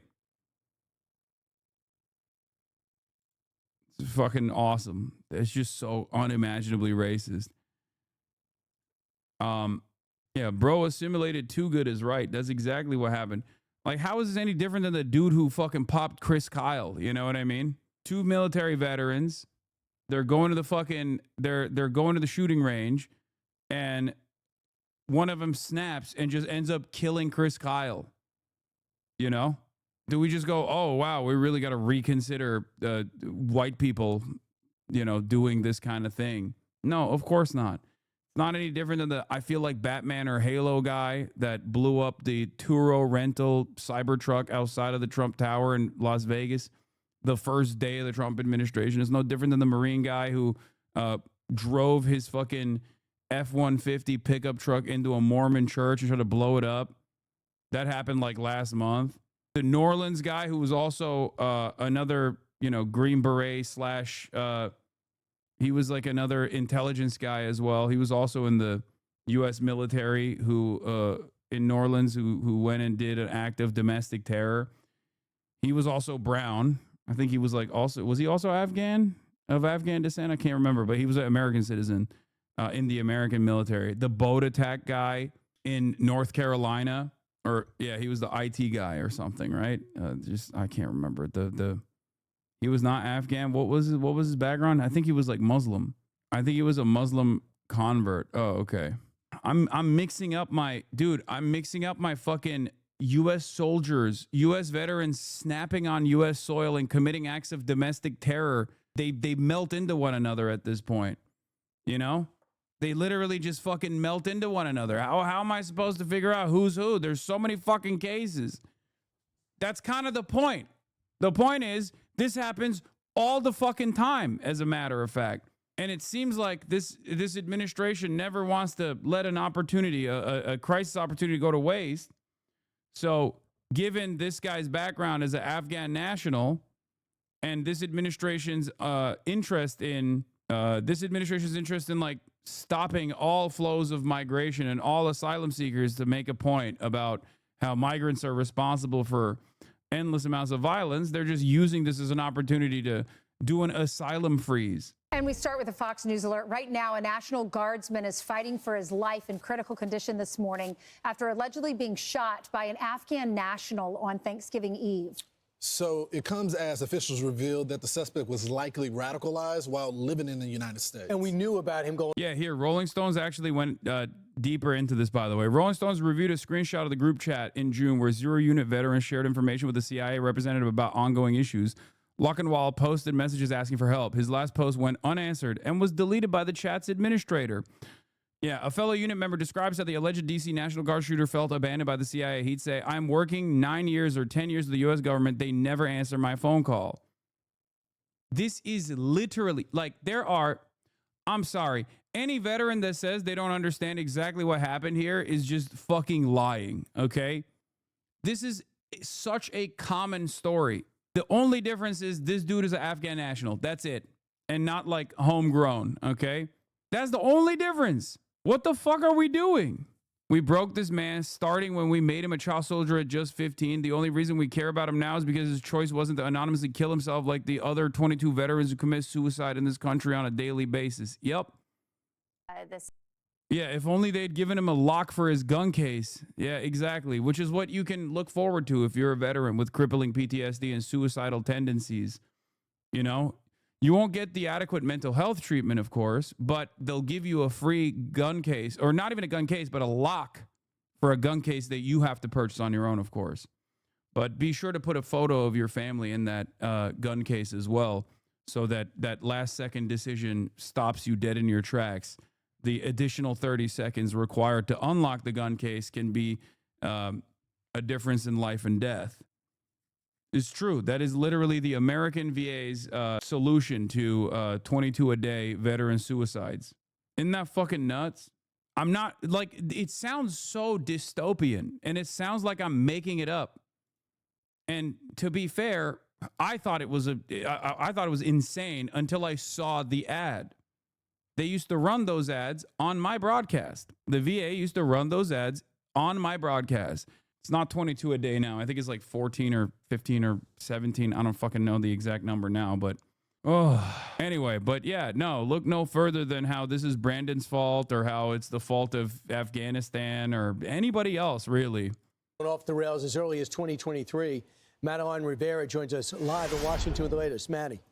Hi, good morning. 24-year-old Andrew Wolf remains in the hospital today where he is surrounded by family members. His parents say their son is a fighter and they're asking for prayers.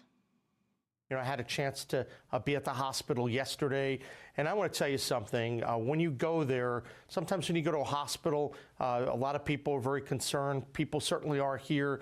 But the positive energy, the spirit that the families bring to bear, that his friends have, everyone is rooting for him so hard to make it to that next level, and it's really encouraging to see. Communities in West Virginia have been holding vigils for 20-year-old Sarah Beckstrom, who passed away on Thanksgiving. President Trump says he wants to meet with Beckstrom's parents. I said, when you're ready, because that's a tough thing, come to the White House, we're going to honor Sarah. And likewise with Andrew, recover or not, we're going to honor her. Investigators have been working around the clock going through the background of the suspect, 29-year-old Ramanullah Lockenwall. They've yet to say what drove Lockenwall, an Afghan national who once worked with the CIA, to allegedly travel cross-country to carry out this attack. We believe he was radicalized since he's been here in this country. We do believe it was through connections in his home community and state, and we're going to continue to talk to those who interacted with him. Anyone who has information on this needs to know that we will be coming after you, and we will bring you to justice. Another Afghan national is facing state terror charges in Texas after DHS says he plotted to make a bomb with the intention of targeting the Fort Worth area. He was arrested on Tuesday, the day before the shooting in D.C. Lawrence, Ainsley, and Brian. All right. Thanks so much. Appreciate it, Maddie.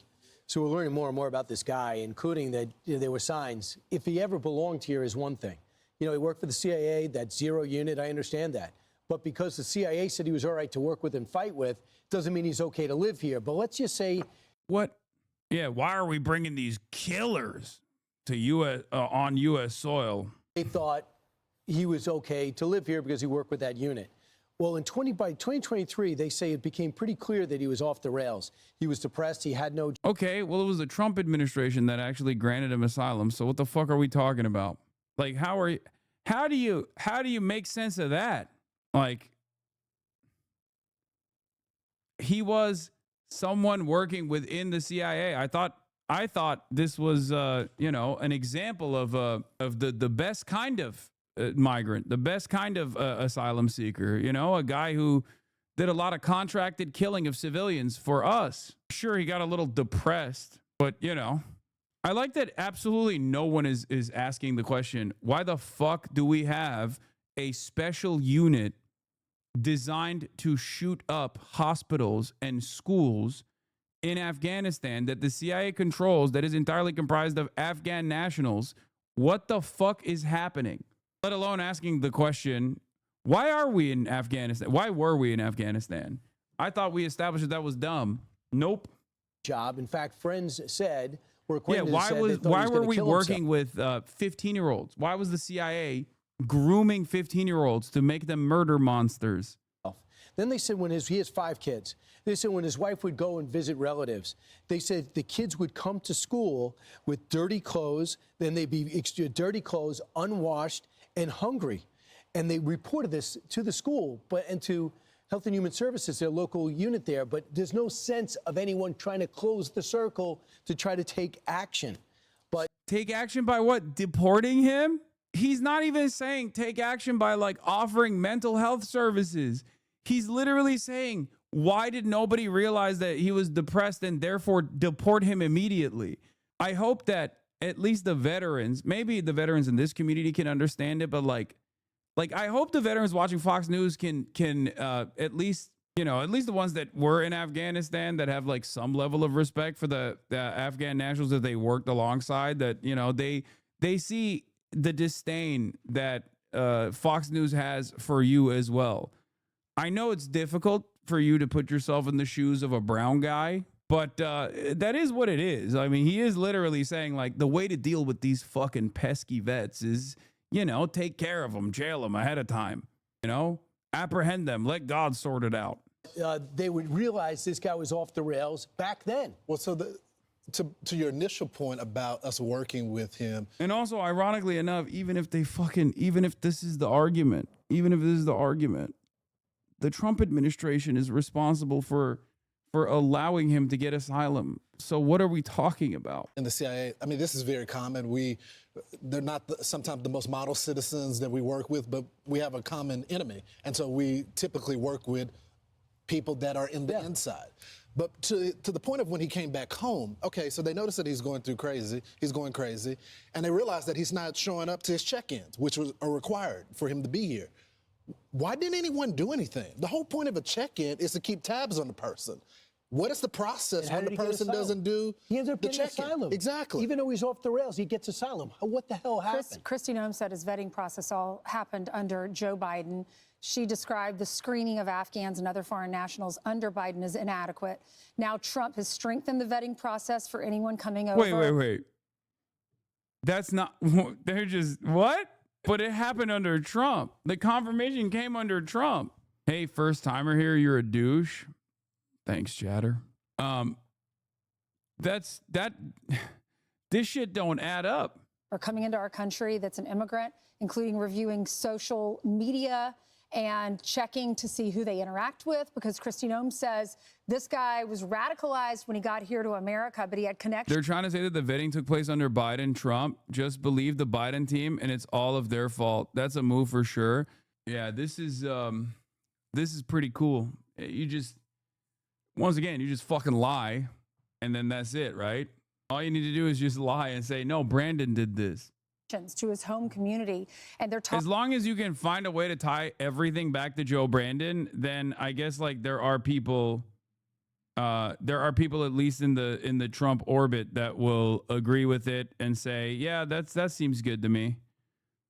As long as my beautiful president's reputation and his administration is not tarnished in any capacity, I couldn't stand for that. Don't worry about it. Yeah, it was Brandon. Brandon did this. Okay, good. I believe it. Talking with family members and to find out who he was interacting with. Trump also said he's going to impose additional restrictions on migrants. He's going to stop all immigrants from third world countries, and he doubled down on that. no asylum for some nations for a long time, he says, possibly. Right. Brian interviewed C.J. Douglas, Marine veteran, helped with the Afghanistan rescues. Yeah, so he was called out of retirement to help out in Doha and screen these people. And then they said, would you co-author the What Went Wrong in Kabul and Abbey Gate? So he did that, tried to brief Joe Biden on it. First he said, can't do a half hour. He goes, well, we'll knock it out in 15 minutes. Then Joe Biden said, no, I can't even do 15 minutes. Just leave it for me. So there's no indications that Joe Biden even read it. But meanwhile, he knew about the vetting. He was trying to do it in real time on a tarmac in Qatar. Here's what he said about Afghanistan and the... Okay, none of this has anything to do with the Trump administration accepting his asylum application. We have moved so far beyond the initial point of contention, the initial lie that they told, and now they're just talking about other shit as long as they can keep talking about Joe Biden somehow. They're not even doing a good enough job with this, where they're just like, yeah, well, Biden didn't listen to the report from this other guy who was talking about Abbey Gate and the scandal that was our failure of a failure to leave Afghanistan. Like, okay, the fuck does that have to do with anything? Exit.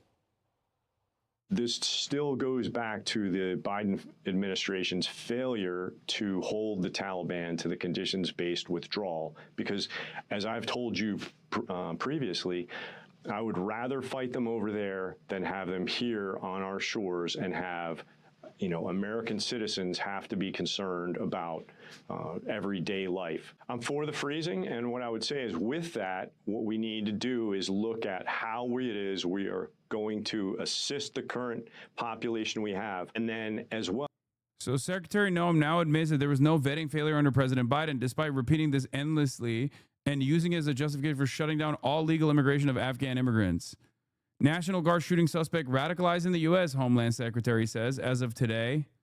Noem was DHS Secretary when his asylum application was approved in April. So if there was a vetting failure, it was by her department in April, not by Biden.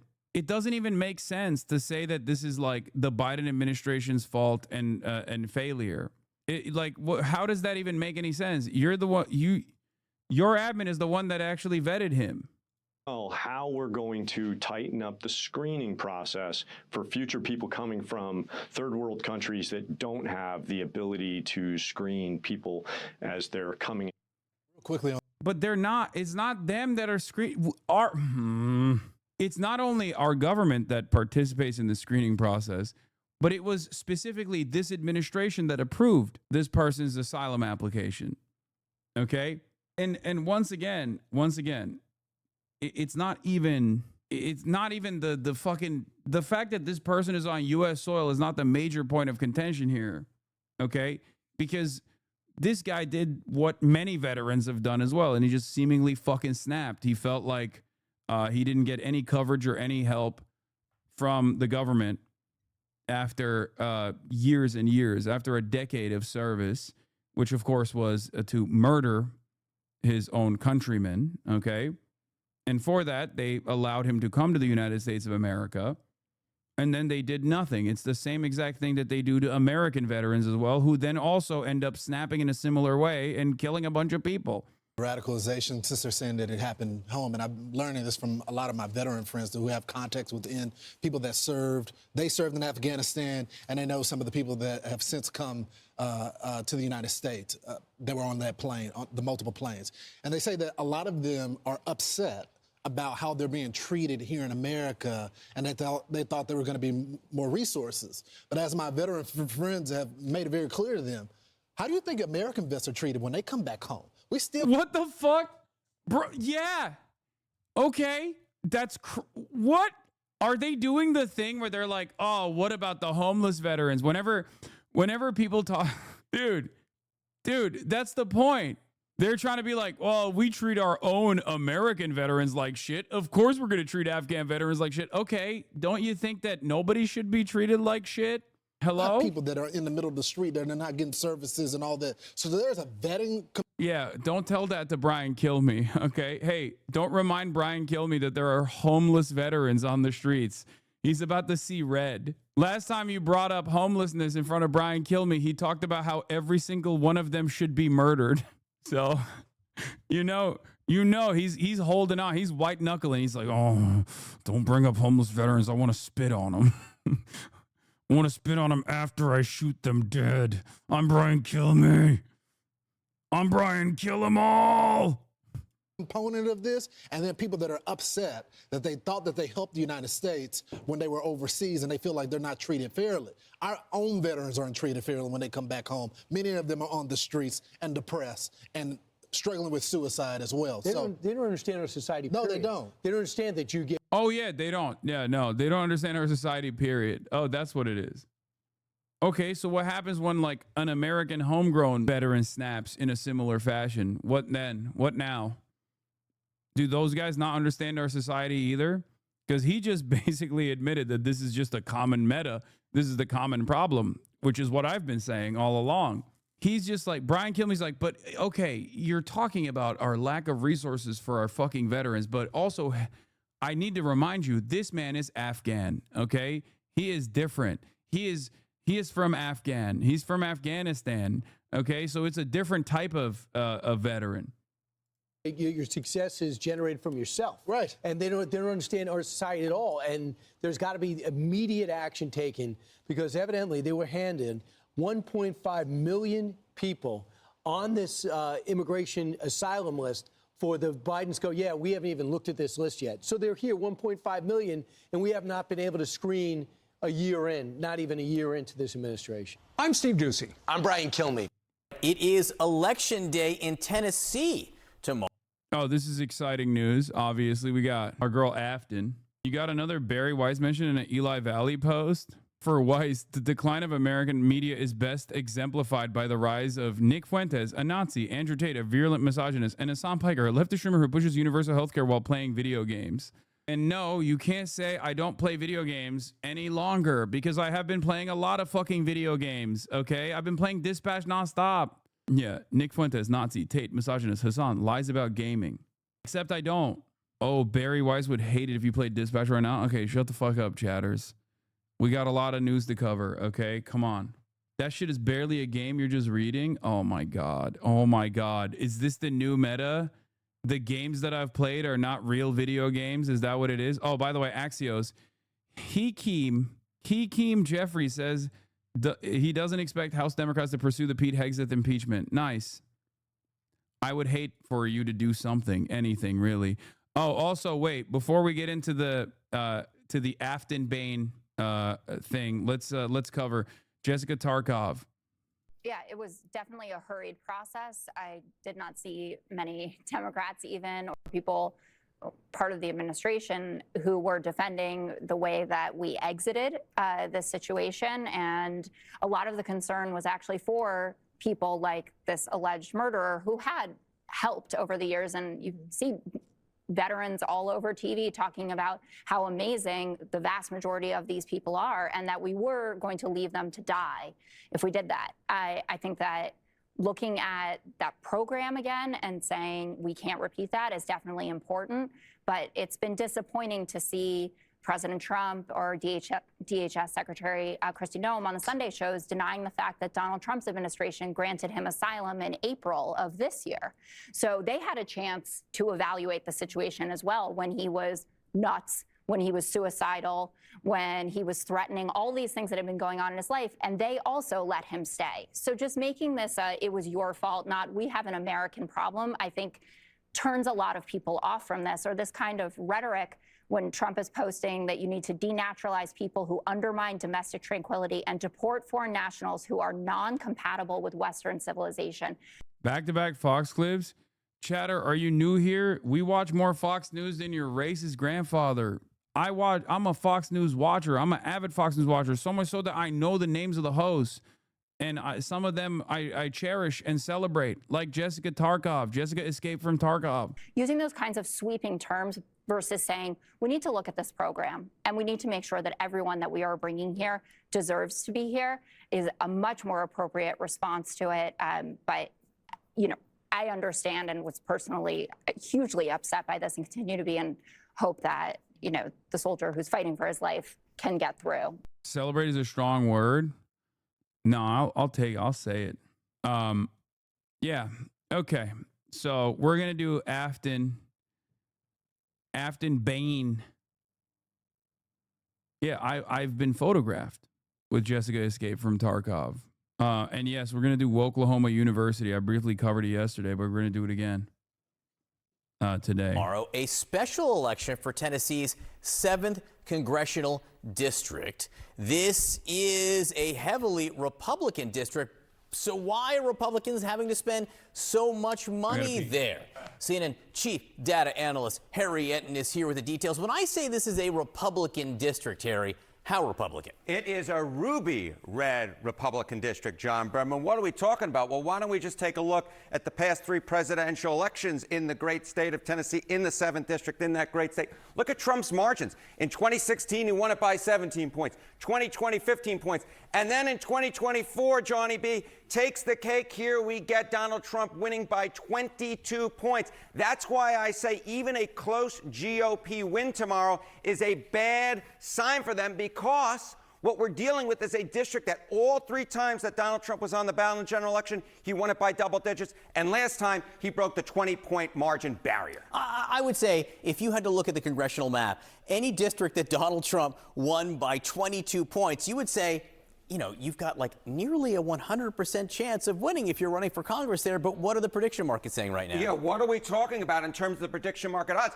Look, the Democrat has a 15% chance of winning in that race, okay? A 15% chance, which ain't nothing in a district that Donald Trump won by 22 points. But here I think is the key nugget on this side of the ledger, and that is a GOP win by under 10 points. There's a 68% chance of that. So there is a more than 2/3 chance that the Republican candidate, yes, they win, but they win by a significantly lower margin than Donald Trump. We're talking about double digits, smaller. We're talking about a huge shift to the left. We're talking about, when you add these two together, we're talking about a more than 80% chance that there is a clear double-digit shift to the left, and a 15% chance the Democrat actually wins in a district that Donald Trump won by 22 points. That just shows you how bad the environment is for Republicans right now, that the Democrat has any sort of a chance in this district. Talk to me about what the special election has been showing so far. Yeah, okay, so you see this and you say, okay, this might just be a one-off in Tennessee. It's a December special election.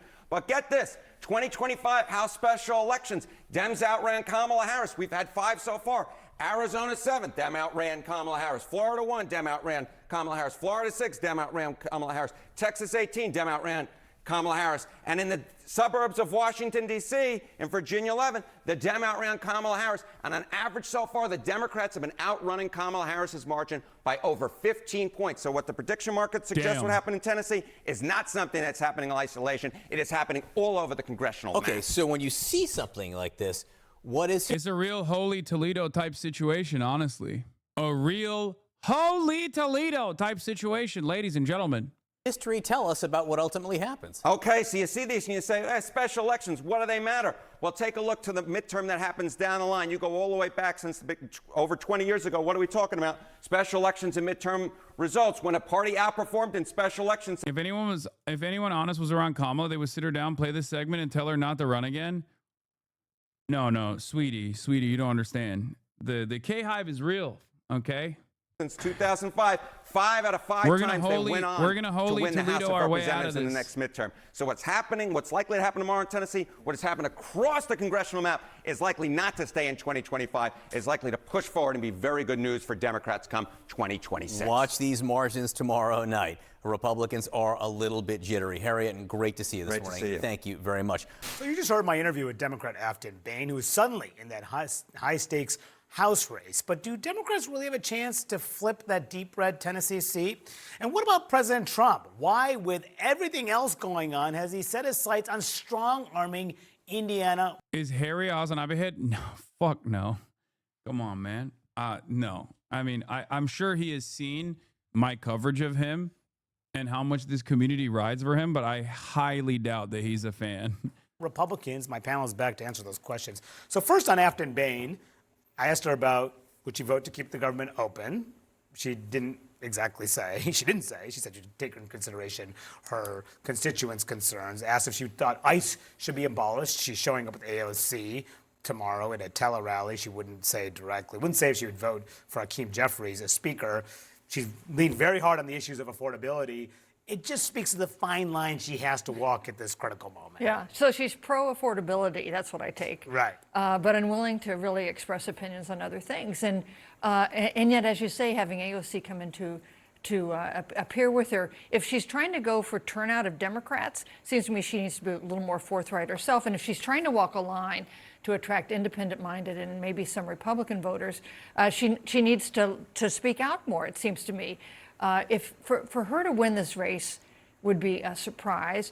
The fact that we're talking about the possibility she could win this race is a surprise, and whatever happens on Tuesday, a warning sign for Republicans. Yeah, I was curious if she was going to dive into, she has a progressive past, if she would really dive into it, embrace it, and say, this is who I am, I'm going to fight for this, because this is where the politics are. This is where she sees her district at this moment. Especially since this is who she's appearing with. She has appeared. These Democrats have helped her in this race so far. Al Gore, she mentioned, coming tomorrow as part of that tele-rally. Pramila Jayapal, who's the leader of the one of the leaders of past leader of the Congressional Progressive Caucus, appearing with Alexandria Ocasio-Cortez. And then Kamala Harris was out there recently, too, on a Get Out the Vote rally. These are people that not necessarily you'd consider moderates. Yeah. I think she's trying to do two things. On one hand, she is trying to give the appearance that she will, and I think it's genuine, she wants to show voters, particularly in those rural areas, that she is prepared to be a congresswoman for all of her constituents, which means even if she's a progressive member of the state house, she wants them to believe that she will be open-minded and listen to their concerns and be prepared to moderate her stances if that's what the district is reflecting. But on the other hand, she has an election she's trying to win on Tuesday. Bro, I love that they still say shit like Kamala Harris, not a moderate. Yeah. I can't believe that Kamala Harris, the radical, is campaigning when she didn't even actually endorse her. She was just there.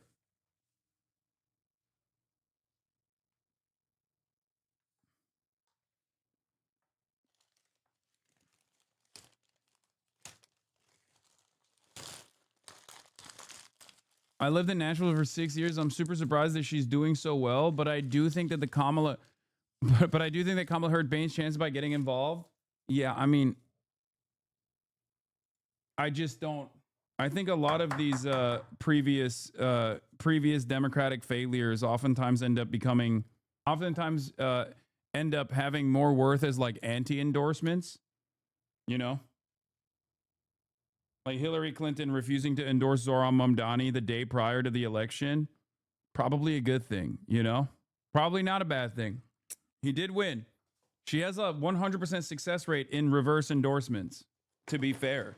Tuesday, which is why she's having all these surrogates from progressive to more, moderate establishment Democrats to help get out the vote, because I do think their polling must be showing them that it's close enough that she could actually pull this out if Democrats turn out. Yeah, and that's the big thing, because Republicans are spending tons of money, both sides, in this final stretch. And Democrats really hope to ride their wave of momentum, which we've seen in special elections. And this year, if you look at the 2024 House margin versus this special election margin, if you compare apples to apples, those same districts, how they did last cycle versus the special elections this cycle, Democrats are doing better in almost in every single race by double digits, significantly improving their performance from the year before.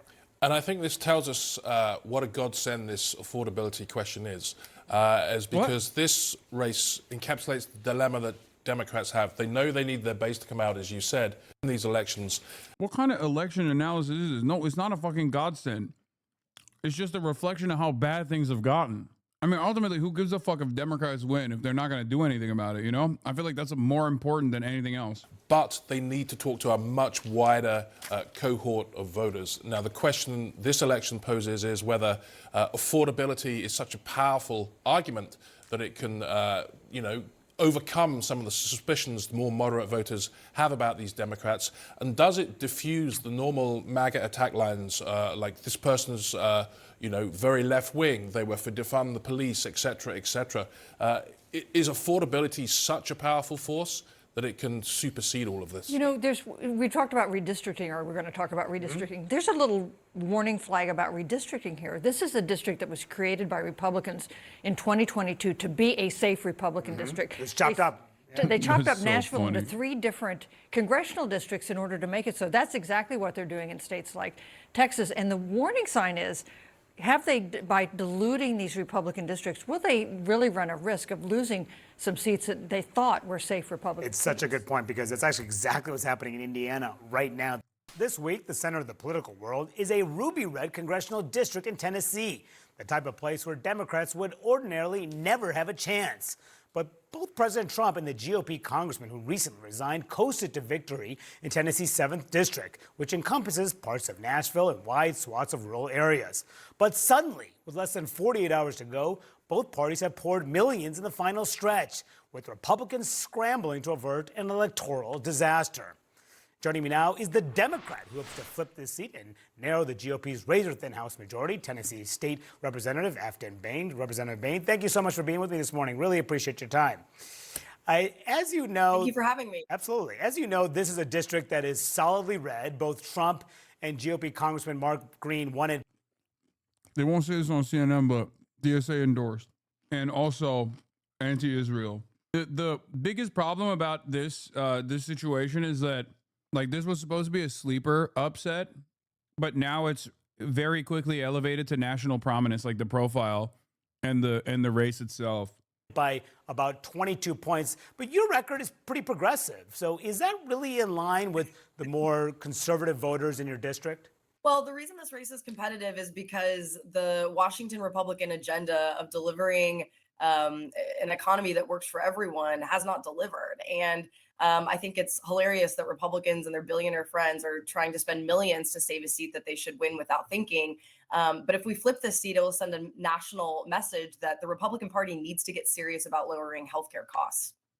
And before we dive into some of those, Great way to reframe that for, like, the conservative voters that might see this piece. Yeah, if you're if you're a lifelong Republican, but you're mad at Trump right now for not delivering on the agenda, vote for me because it's a big message. aspects in your race, I do want to get your views on your party, because there's been a debate since last year about the way forward in the party and the like, and voters still have a very low opinion of Democrats per many public polls. Even one recent poll showed that just 29% of Americans have a favorable view of Democrats. So what about your view about your party and your party's leaders, specifically about your party's leaders? Do you have confidence? I hope she shits on the party here. In your party's leaders?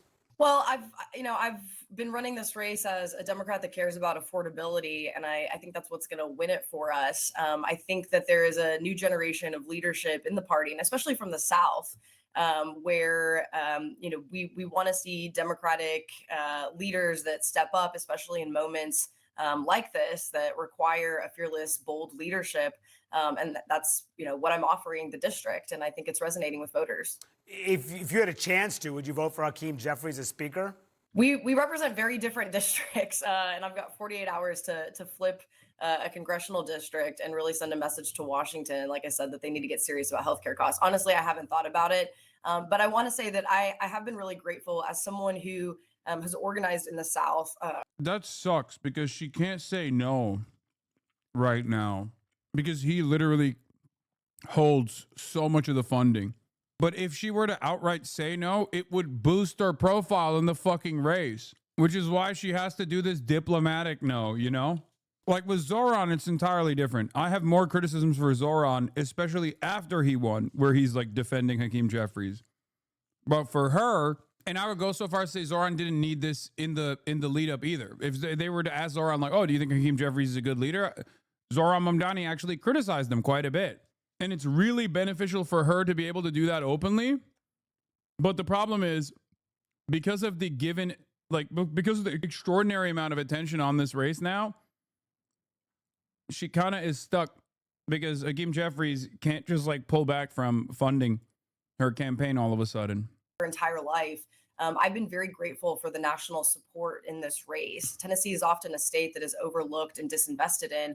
And to see national surrogates and national supporters providing monetary support and jumping in. It really means a lot to all of us. We welcome it all. Yeah, speaking of that, I mean, because we are seeing both sides sending these big name surrogates in these final hours. No, no, her district hates Hakeem Jeffries. The voters, dude, Hakeem Jeffries is nationally deeply unpopular.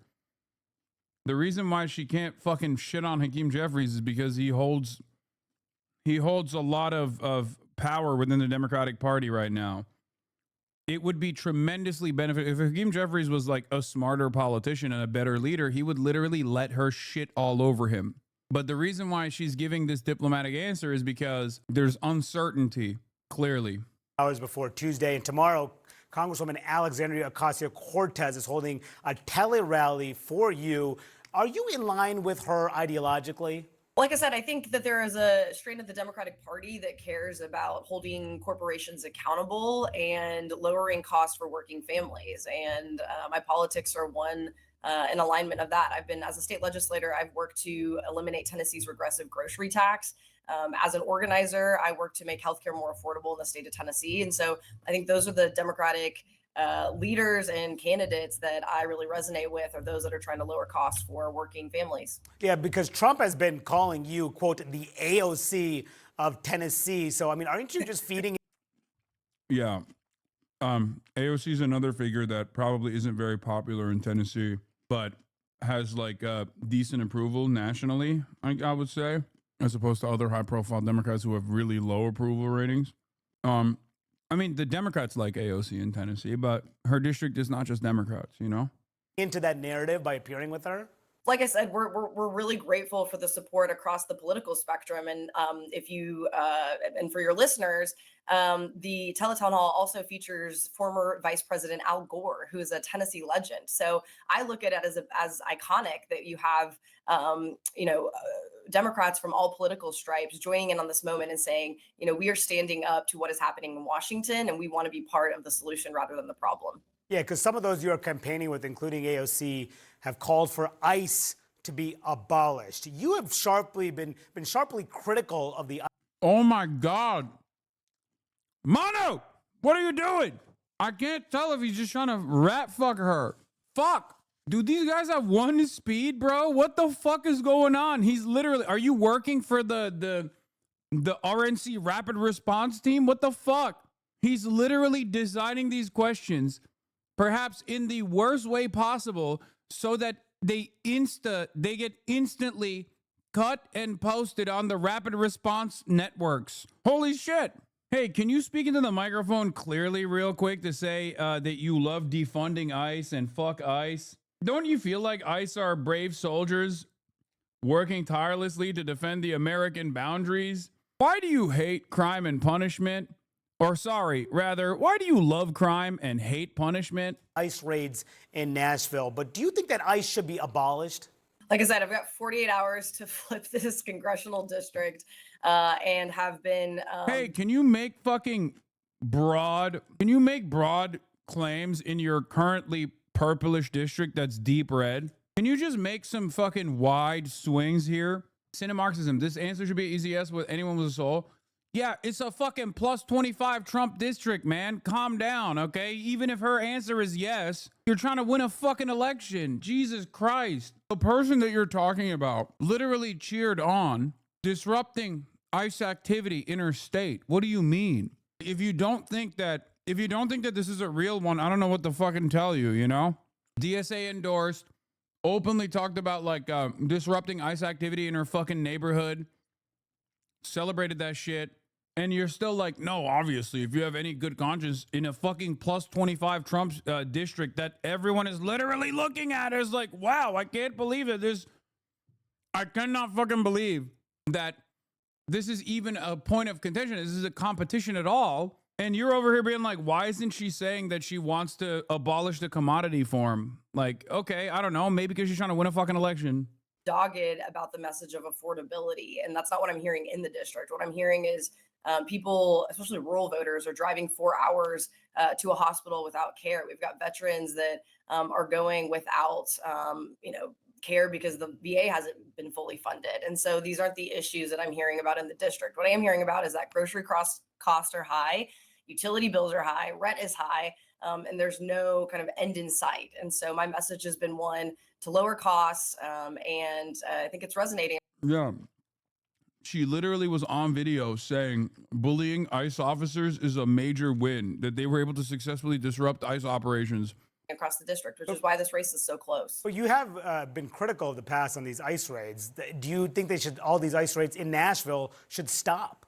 I mean, it's been hard. I'm in my district, I represent a Hispanic community, and I'm also a social worker. And so prior to that ICE incident, I was out knocking doors in my district, talking to Hispanic constituents who said that we are concerned about the overreach of our federal government. And so as a lawmaker, I represent 60,000 voters. As a congresswoman, I'll represent 400, 700,000 voters.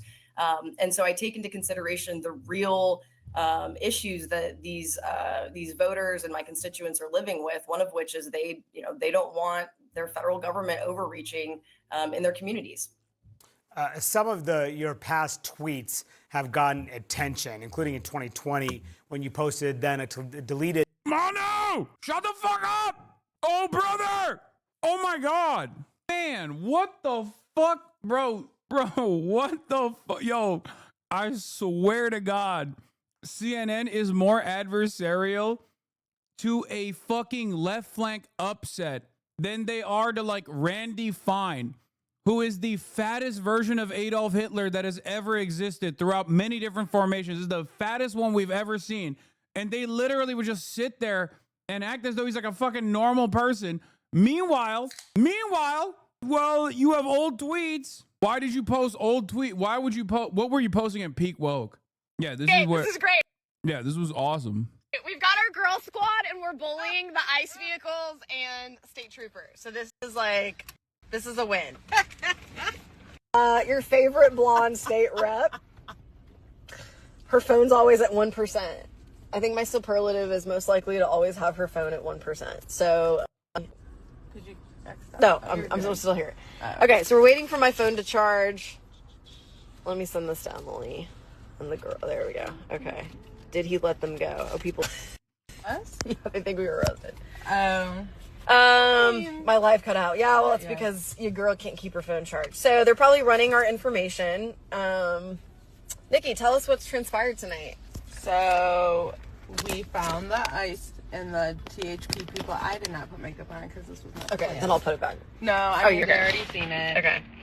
We found the ICE and the THP people, and then we followed them to the gas station, and I took their spot at the gas station, so I think that made them a little upset. And then I tried to go in the gas station, go to the bathroom, but the gas station people would not let me go, even though I told them I really had to. And then when I got out, they were leaving, so I left too. And then they pulled into another parking lot, and when I pulled into the other parking lot behind them, then they flicked their lights to pull us over and accused me of running a red light. So there we are. So here we are. Tomato. Help. Okay, Why? why do you think that they came up to my side? The state trooper came up to my side of the window and not Nikki's window. Why do you think that happened? Also, she did not have to give her ID. Am I correct? I know I'm correct because I asked this earlier. So why do you think that This is awesome and good, okay?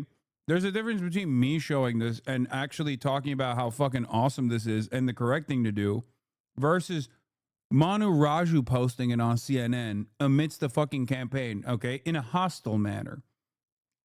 Do you understand? That's why she's not going to fucking answer the question of being like, well, what about your old tweets? She's not going to fucking answer that question on CNN the same way that she would in a situation like mine, with an audience like mine. I think there's two reasons.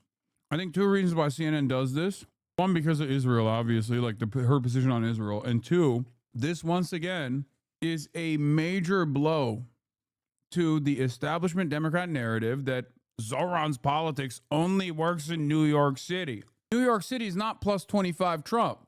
The district that she is potentially going to win, inshallah, tomorrow, is all of a sudden DSA endorsements in Tennessee. If a DSA endorsed candidate in Tennessee that's anti-Israel fucking wins an impossible race like this, it's over. What can fucking Matt Iglesias write about? He will kill himself. Think about that. He literally has spent his entire life being like, this kind of politics only works in big cities. I mean, think about that. Think about Ezra Klein. What will Ezra Klein talk about? At least unlike Matty Iglesias, I think Ezra Klein will read the tea leaves and then, I don't know, try to restructure his abundance argument to be like, well, Afton Bain won because she's an abundist. But Matt Iglesias is so antagonistic to any sort of expression of left politics that he probably would kill himself if she wins. Save yourself the time and retract the suicide statement? What? Why? I didn't say he should. What do you mean? No, clippers and all, but like nothing I said is like clippable. They're just going to call Nashville a big city? Yeah, except this is a part of Nashville alongside, this is a specifically crafted district that's supposed to be, this is a specifically crafted district that's supposed to be better for Republicans. It then deleted a post that said, quote, good morning, especially to the 54% of Americans that believe burning down a police station is justified. Another, you appear to support, supportive of a demand to, quote, defund the police. Do you regret posting those comments? Fuck you, man. Fuck you. This dude. Fuck you. Actually, fuck you. Fuck off. Fuck off. God damn, bro. CNN is so ass. Oh my God. I'm sorry.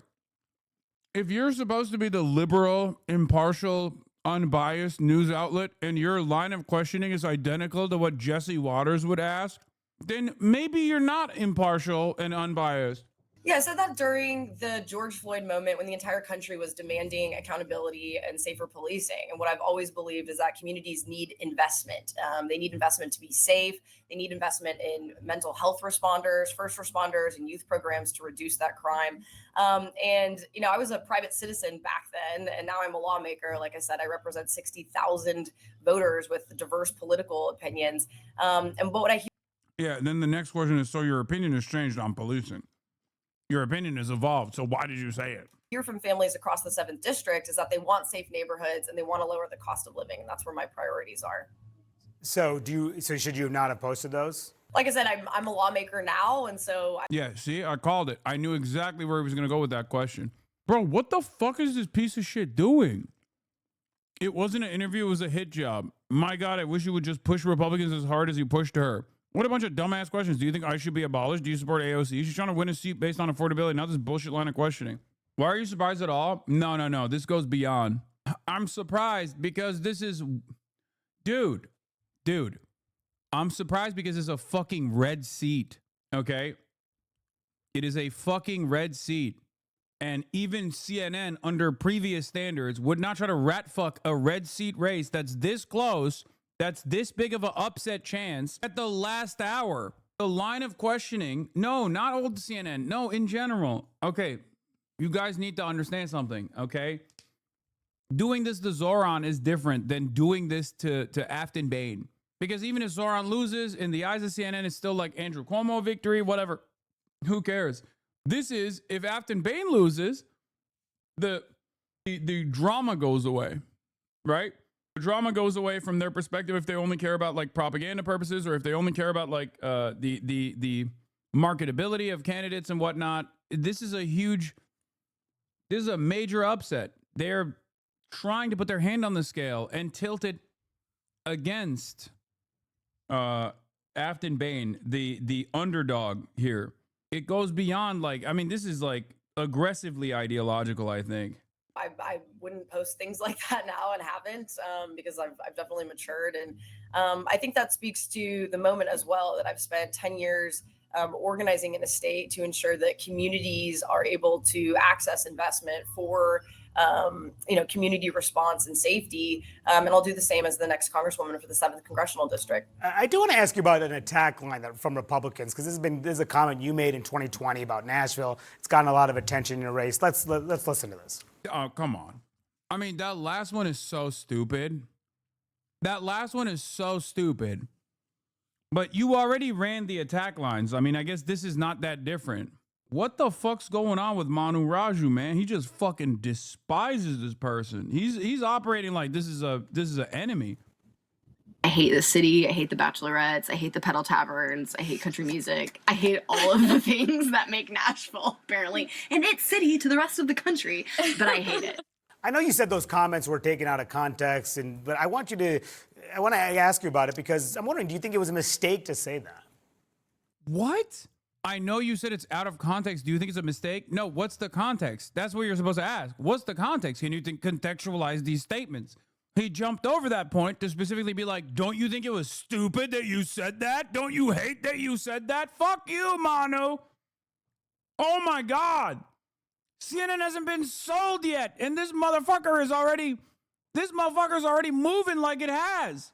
Once again, I was a private citizen. Nashville is my home. Do I roll my eyes at the bachelorette parties and the pedal taverns that are blocking my access to my house? Yeah, every Nashvilleian does. But this race has always been about something bigger. It's about families across Middle Tennessee that are getting crushed by rising prices, while Washington politicians and billionaires argue about this type of nonsense. And so once again, I've been steadfast and dogged in my message about addressing the affordability crisis in Tennessee. And like I said, the race is close because that is what I've been doing. So this fall, after 43 days, the longest government shutdown in American history, just 6 Democrats voted with Republicans in the House to reopen the government. Virtually all. You want to know what my actual criticism is? Here, controversial. Because I like her. I think she's solid. You want to know what the real criticism is here? She's not saying how, at least in these interviews. And that's very important. Because Zoran didn't just say, oh, I'm going to solve affordability. He actually said what he was going to do specifically. He went to the public. He figured out what are some areas of improvement that we can immediately get across. This is a major issue. I think a lot of Democrats heard that Zoran won on affordability and are running like that. Now, I will say there is a little bit of policy there, at least where she says, oh, healthcare is a major problem. Affordability around healthcare is a major problem. And what she is doing kind of feels like to me it almost sounds like she just read somebody else's homework and is just trying to recite it offhand. And I say this as someone who likes her, and I'm very excited for her to win. Yeah. Or as the gays would say, reheated nachos. Exactly. And we can't be doing that. Now, you might say there wasn't a lot of time for this campaign to be initiated. There wasn't a lot of time for this campaign to be implemented, where they could not have locked in and locked down. Hassan explaining opportunism without wanting to start a fight in chat. No, I'm first of all, if I thought she was an opportunist, I would say it. I like her. She's a social worker. Automatically, if you're gonna have a judge and they've done public defender work, I'm always gonna like that. If you're gonna have a politician who comes from a background of being a public school teacher, part of the union, or a social worker, I'm always gonna like that. These are great jobs. These are exactly the type of jobs that you want politicians to have had prior, okay? Much better than a fucking lawyer, much better than a cop, much better than a veteran. No disrespect, but that's exactly what I like seeing. And I don't think that she is an opportunist in general. I'm simply stating that I think she had not a lot of time to put this shit together. And I'm sure they have policies, but I should be hearing some of them, especially when one of the best things that Zoran did. Public defender is a lawyer? No, look, I mean a prosecutor. I apologize. Public defender background is different than the prosecutor side, or like a fucking corporate lawyer. My point is. This is not only better. Yeah, Zoran wouldn't just deflect on every attack to the real issue of affordability. As the Shatter is correctly pointing out, he would state exactly how he's going to solve a certain problem, right? Simply going back and doing judo to be like, well, I care about affordability, these guys don't, that's not going to be enough. Because you got to tell people how you're going to help them. And I think the faster Democrats identify that, the better it is. Now, this is actually quite simple for left-flank candidates in general, because there are pre-existing issues that they can lean into, right? Medicare for all is a great example of this. Nah, she's messing into Republicans. No, I don't think that's the case, because what I'm talking about is not, the policies are not ideological, especially at a time when the Democratic Party refuses to identify themselves with these policies.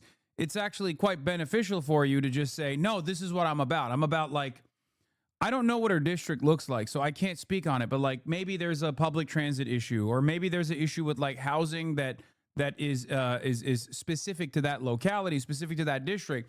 But identifying that and saying that that is going to be a key part of your policymaking, a key part of your agenda, is absolutely what you're supposed to be doing. And like I said, if you're already a left flank candidate, regardless, you could just say Medicare for all. That's easy. That's easy buckets. Okay.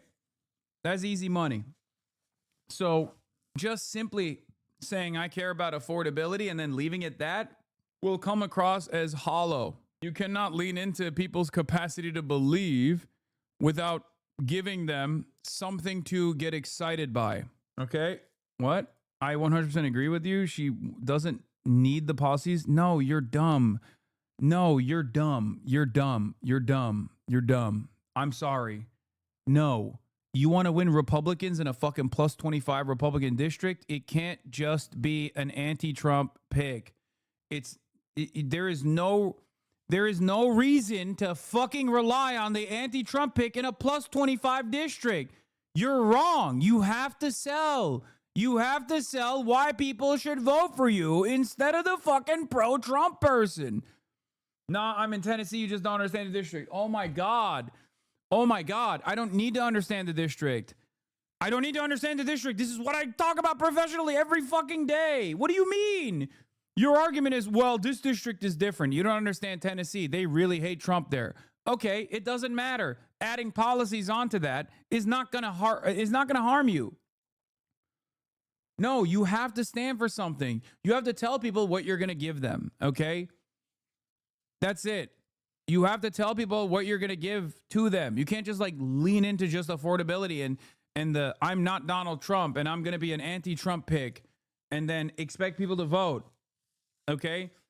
A lot of people, I think, got the wrong message once again, where they thought, oh, if you just say you're for affordability, then people will respond to you. Okay? This really illustrates your argument. While she does have an actual page for Substack, it doesn't show. Feed kids, fix roads, fund hospitals. I mean, that's not bad. That's not bad. That's a good start. I actually am Tennessee and you're wrong. What the fuck can she do in a Congress that isn't pushing anything, though? A junior congressperson isn't setting the agenda. There's no cohesion in progressive U.S. Congress versus being the executive chief in Zoran's case. Wait, what? No Democrat should ever say they're in favor of Medicare for all. Obviously, they will never be able to get that agenda across, so they should never say that they're for certain policies. You're right. You're right, chatter. Every Democrat at all times should be... Wait, why did you hate Kamala Harris? I mean, she advocated for the things within the confines of reason, right? I don't understand why you ever had any criticism of Kamala Harris at all. As a matter of fact, she actually was the reasonable pick. She wasn't Donald Trump. She was the reasonable pick. I thought we weren't supposed to cater to the Republicans. No, of course you're supposed to win Republican votes. You're not supposed to win Republican votes by trying to be racist. You're not trying to win Republican votes when you go, oh, I'm going to be more racist than my opponent. That is wrong. What you're supposed to do instead is go, hey, racist Republicans in Tennessee, would you like cheaper housing? I'm going to give it to you. Hey, are you a Republican racist from the district in Tennessee that voted by 22 points for Donald Trump in the last election cycle, but you realize that he's not giving any of the things, he's not doing any of the things he said he was going to do for you? Well, guess what? I'm going to give you free healthcare. I'm going to fight for free healthcare. A vote for me is a vote for free healthcare for you. You can be just as racist as you want to be, but this time you're going to have free healthcare. That's how you're supposed to do it. Not by going, hey, are you a racist from Tennessee? I am the racist pick for you. Okay? I am the racist pick for you. I'm going to be so much more racist. Yeah, sure. In the past, I was talking about how I want to disrupt ICE raids or how police should be defunded. But I just realized in the last 2 months that I'm going to be more racist than my opponent. I'm the real reasonable racist. Please vote for me. That's not how it's going to work. That's not how it works ever, okay? My point always has been, of course you need to win the votes of Republicans. You just should not try to win their votes by leaning into social issues from a reactionary framework. You should win their votes by going, hey, racists need housing too. Racists need healthcare too, okay? That's it. The other side of the story, of course, or the irony of this is that you can't even win racist votes by being racist. Kamala Harris lost. Kamala Harris was literally saying, I have a better anti-immigration agenda than Donald Trump. I'm a serious person. I will seriously deal with the anti-immigrant agenda. Donald Trump will not. Look what happened. Did it work? I'm going to build a better wall than Donald Trump. Oh, it turns out nobody fucking believed you and you look like an asshole. You look like a fucking liar. So yeah, it's bad politics and bad policy. And it's ineffective campaigning. Oh, I'm going to have a lethal military. I'm going to have the most lethal military. Yeah, but people don't read that as racist, Hassan. What are you talking about? Oh my God. Oh my God. My point is, there is no reason to lean into reactionary framing on issues such as this one when your opposition has a lot more legitimacy in terms of solving that grievance. Just like a Republican, as it stands, doesn't have a lot of credibility when it comes to solving healthcare that Democrats do. Democrats don't have a lot of credibility in taking a more militant approach to people, to dealing with people coming over the border, okay? It's so fucking dumb. I don't know how many times I have to describe this shit. Some of y'all don't listen. Yes, Ryan Fusay, thank you. Why would you vote for a new racist, an unproven racist, when you have a documented and experienced racist? If you're a single issue voter and your issue is racism, you're going to go with the experienced racist. Because he's already, he's already shown you what his opinions are. He's already shown you what his worldview looks like. He's already shown you that he is the guy. He is the fucking guy. Nobody wants the diet version when they could get the full strength soda. And also, the Zoran agenda is successful everywhere, for the record. It's not just successful in New York, it's successful everywhere. A new majority of voters, 63%, support a Medicare for All system that would eliminate most private insurance plans, replace premiums with higher taxes, guarantee health coverage for everyone, eliminate most out-of-pocket costs like copays and deductibles. We also find support for Medicare for All is resilient, even after voters hear opposing arguments that the plan would raise taxes and give the government too much control over health care. You understand? Democrats. Anyway, fuck Manu Raju. I can't believe this interview, man. Damn, this guy's good.